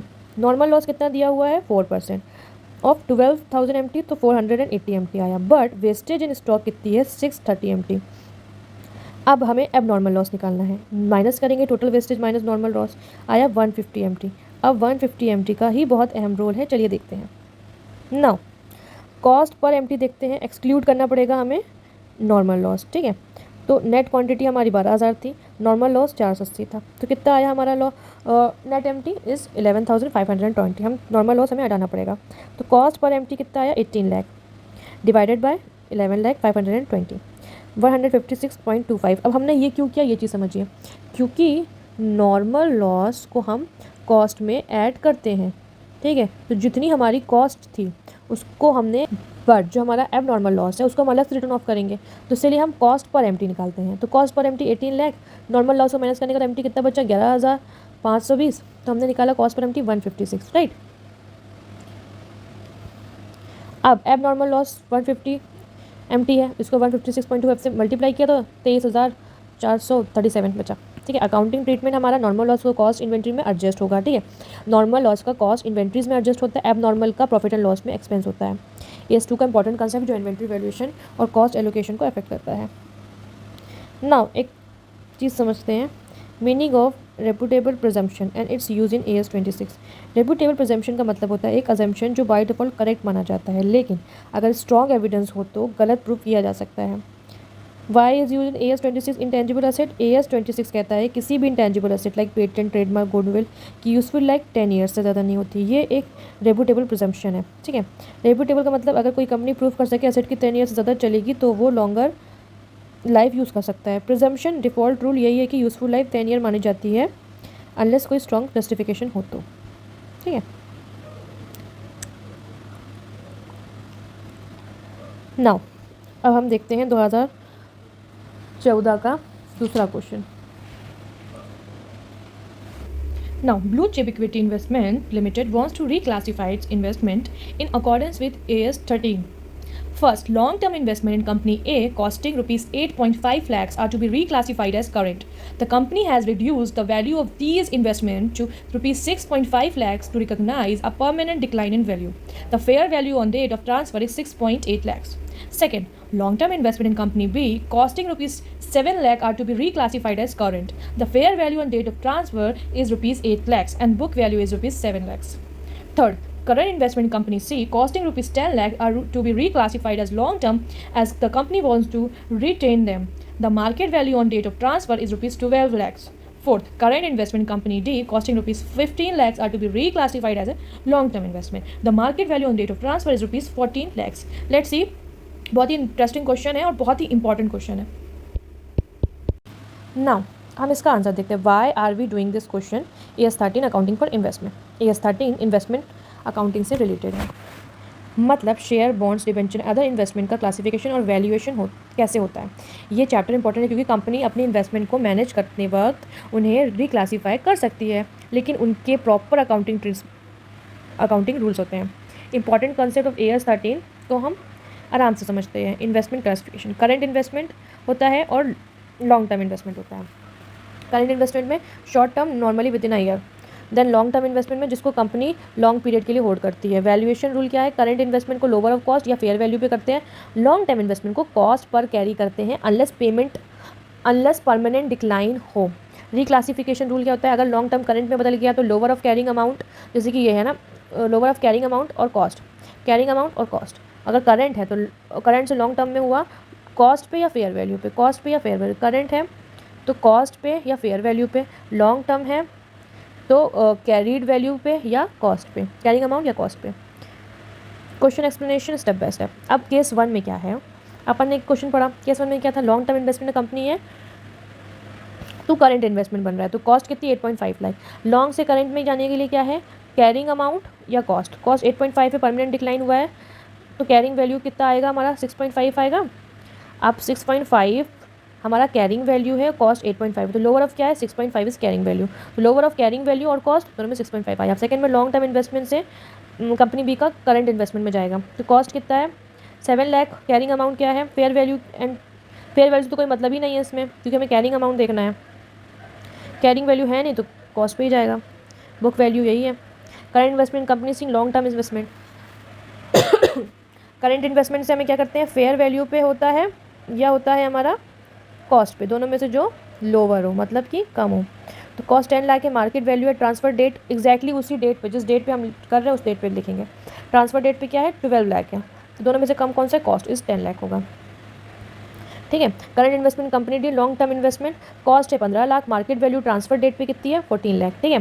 ट्रांसफर डेट पे 14 लाख है क्योंकि क्वेश्चन में क्या है? 2-3 चीज़ें दी जाती हैं जिसमें कंफ्यूज करने के लिए, बट हमें एट ट्रांसफर डेट पे देखना है. अलग अलग डेट पे दिया रहेगा बट ट्रांसफर डेट पे जो अमाउंट रहेगा और कॉस्ट पे रहेगा, दोनों का डिफरेंस में जो लोअर ऑफ वैल्यू आएगी उसको हम लिखेंगे. जब भी इन्वेस्टमेंट रिक्लासीफाई होती है तो वैल्यूएशन का रूल फॉलो करना जरूरी है. कंपनी लॉस या प्रॉफिट को मैनिपुलेट ना कर इसलिए स्ट्रिक्ट वैल्यूएशन को अप्लाई करते हैं. AS13 इंश्योर करते हैं इन्वेस्टमेंट का करेक्ट फाइनेंशियल ट्रीटमेंट हो ताकि बैलेंस शीट और प्रॉफिट एंड लॉस में फेयर रहे. यही कंसेप्ट AS13 की इंपॉर्टेंट लर्निंग पॉइंट है जो एग्जाम में प्रैक्टिकल लाइफ दोनों में काम आएगा. चलिए देखते हैं नेक्स्ट क्वेश्चन जल्दी से समझा दूँ. 2014 का ये लास्ट क्वेश्चन है. From the following information state the amount to be capitalized as per AS10. Give the explanation for your answers. ₹5 lakhs as routine repairs and ₹1 lakh on partial replacement of a part of a machine. ₹10 lakh on replacement of part of machine which will improve the efficiency of a machine. बहुत ही ज़्यादा interesting question है. Let's see. चलिए अब हम answer समझते हैं जो कि बहुत ईजी है. Why we are doing this question? AS10 से रिलेटेड है. Property plant and equipment. AS10 asset की अकाउंटिंग को कवर करते हैं. फिजिकली फिक्स असेट जैसे प्लांट, मशीनरी, बिल्डिंग एक्सेट्रा. ये चैप्टर इंपॉर्टेंट है क्योंकि हर कंपनी अपने फिक्स असेट पर रिपेयर और इम्प्रूवमेंट करती है, लेकिन हर कॉस्ट कैपिटलाइज नहीं होती. इंपॉर्टेंट कंसेप्ट AS10 का हम देखते हैं. Capital expenditure versus revenue expenditure. Capital expenditure क्या है? वो खर्चा जो एसेट की वैल्यू में उसकी एफिशिएंसी बढ़ाता है. रेवेन्यू वो खर्चा जो एसेट को मेंटेन रखता है बस. Capitalization rule routine repair and maintenance profit and loss में चार्ज होता है as an expense. Major replacement, upgrade, efficiency को इंप्रूव जो भी चीज़ करती है वो एसेट की वैल्यू में ऐड होता है, मतलब कैपिटलाइज होता है. अब क्वेश्चन को समझते हैं. 5 लाख ऑन रूटीन रिपेयर्स मतलब it is an expense. Purpose इस मशीन की करंट वर्किंग कंडीशन को मेंटेन करना। AS10 के अकॉर्डिंगली मेंटेनेंस कॉस्ट को कैपिटलाइज नहीं करते। ट्रीटमेंट प्रॉफिट एंड लॉस में चार्ज होगा as an expense. 1,00,000 on partial replacement of machinery part. Purpose machine का एक छोटा पार्ट रिप्लेस किया गया है बट एफिशिएंसी इंप्रूव नहीं होती। मशीन तो अपने हिसाब से वर्क करेगी ना। AS10 के रूल, अगर एफिशिएंसी इंप्रूव नहीं होती तो एक्सपेंस होगा। ट्रीटमेंट प्रॉफिट एंड लॉस में चार्ज होगा। 10 lakh on major replacement improving efficiency given है। पर्पस मशीन की एफिशिएंसी इंप्रूव हो रही है, मतलब एफिशिएंसी बढ़ाने वाले खर्चे को कैपिटलाइज करना चाहिए, तो मशीनरी की बुक वैल्यू में ऐड होगा, मतलब कैपिटलाइज होगा। Final answer 5 lakh profit and loss में होगा, 1 लाख प्रॉफिट एंड लॉस में होगा, 10 लाख असेट की बुक वैल्यू में ऐड होगा। सारे मशीन रिलेटेड खर्चे कैपिटलाइज नहीं होते। अगर एसेट की लाइफ या एफिशिएंसी बढ़ती है तभी कैपिटलाइज होता है। AS10 इंश्योर करता है financial statement accurately reflect asset value, unnecessary capitalization avoid हो। नाउ अब 2015 के क्वेश्चन है। हम लोगों ने 2013 सबसे पहले हम लोगों ने थ्योरी सारे क्वेश्चन कर लिए, थ्योरी के सारे क्वेश्चन कर लिए हम लोगों ने 3-4। फिर उसके बाद हम लोगों ने नाउ आप लोगों ने देखा कि हम लोगों ने सारे के सारे थ्योरी के क्वेश्चन कंप्लीट कर लिए, जो कि 3 थे। उसके बाद हम लोगों ने प्रैक्टिकल क्वेश्चन स्टार्ट किए। प्रैक्टिकल क्वेश्चन में हम लोगों ने सबसे पहले 2013 का किया। हर एक अटेम्प्ट में आई हुए 3 ही क्वेश्चन थे जो हम लोगों ने अच्छे से कंप्लीट किया। ओके, उसके बाद हम लोगों ने 2014 के क्वेश्चन किए। 2014 के क्वेश्चन 9 क्वेश्चन आए थे हर एक अटेम्प्ट में। 2014 में जितने भी अटेम्प्ट हुए थे, बेसिकली 2014 में अच्छे खासे क्वेश्चन आए थे। Now 3 question plus 3 question plus 9, हम लोगों ने क्वेश्चन कितने कर लिए? हम लोगों ने 15 क्वेश्चंस लगभग कर लिए हैं, ठीक है। बट वीडियो लंबा बन रहा है, इसलिए मैं अभी ये वाली सीरीज़ यहीं पे एंड करूँगी। इसका पार्ट 2 लाऊंगी। अगर आप लोगों के कमेंट्स होंगे, सब्सक्राइब होगा और शेयर करेंगे। मुझे सब्सक्राइबर्स चाहिए, मैं इतनी मेहनत करती हूँ तो मुझे सब्सक्राइबर्स चाहिए, तो you all will help me in this, क्योंकि वीडियो बहुत लंबा हो रहा है। 2015 का हम लोगों को जो स्टार्ट करना है वो हम लोग अब नेक्स्ट वीडियो में करेंगे, वो आप पे डिपेंड करता है। अगर आप सब लोग नेक्स्ट वीडियो लाना चाहते हैं तो अभी सब्सक्राइब करिए। तब तक के लिए तो आपने हर एक सॉल्यूशन देखे, उनके कंसेप्ट समझे, उन्हें कैसे सॉल्व करना है वो समझा, एक एक बारीकी कीवर्ड समझा। अब आप सबके पास होने के दरवाजे खुल गए हैं।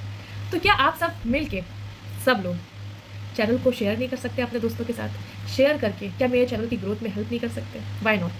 Let's start this initiative together and be passionate about CA exam.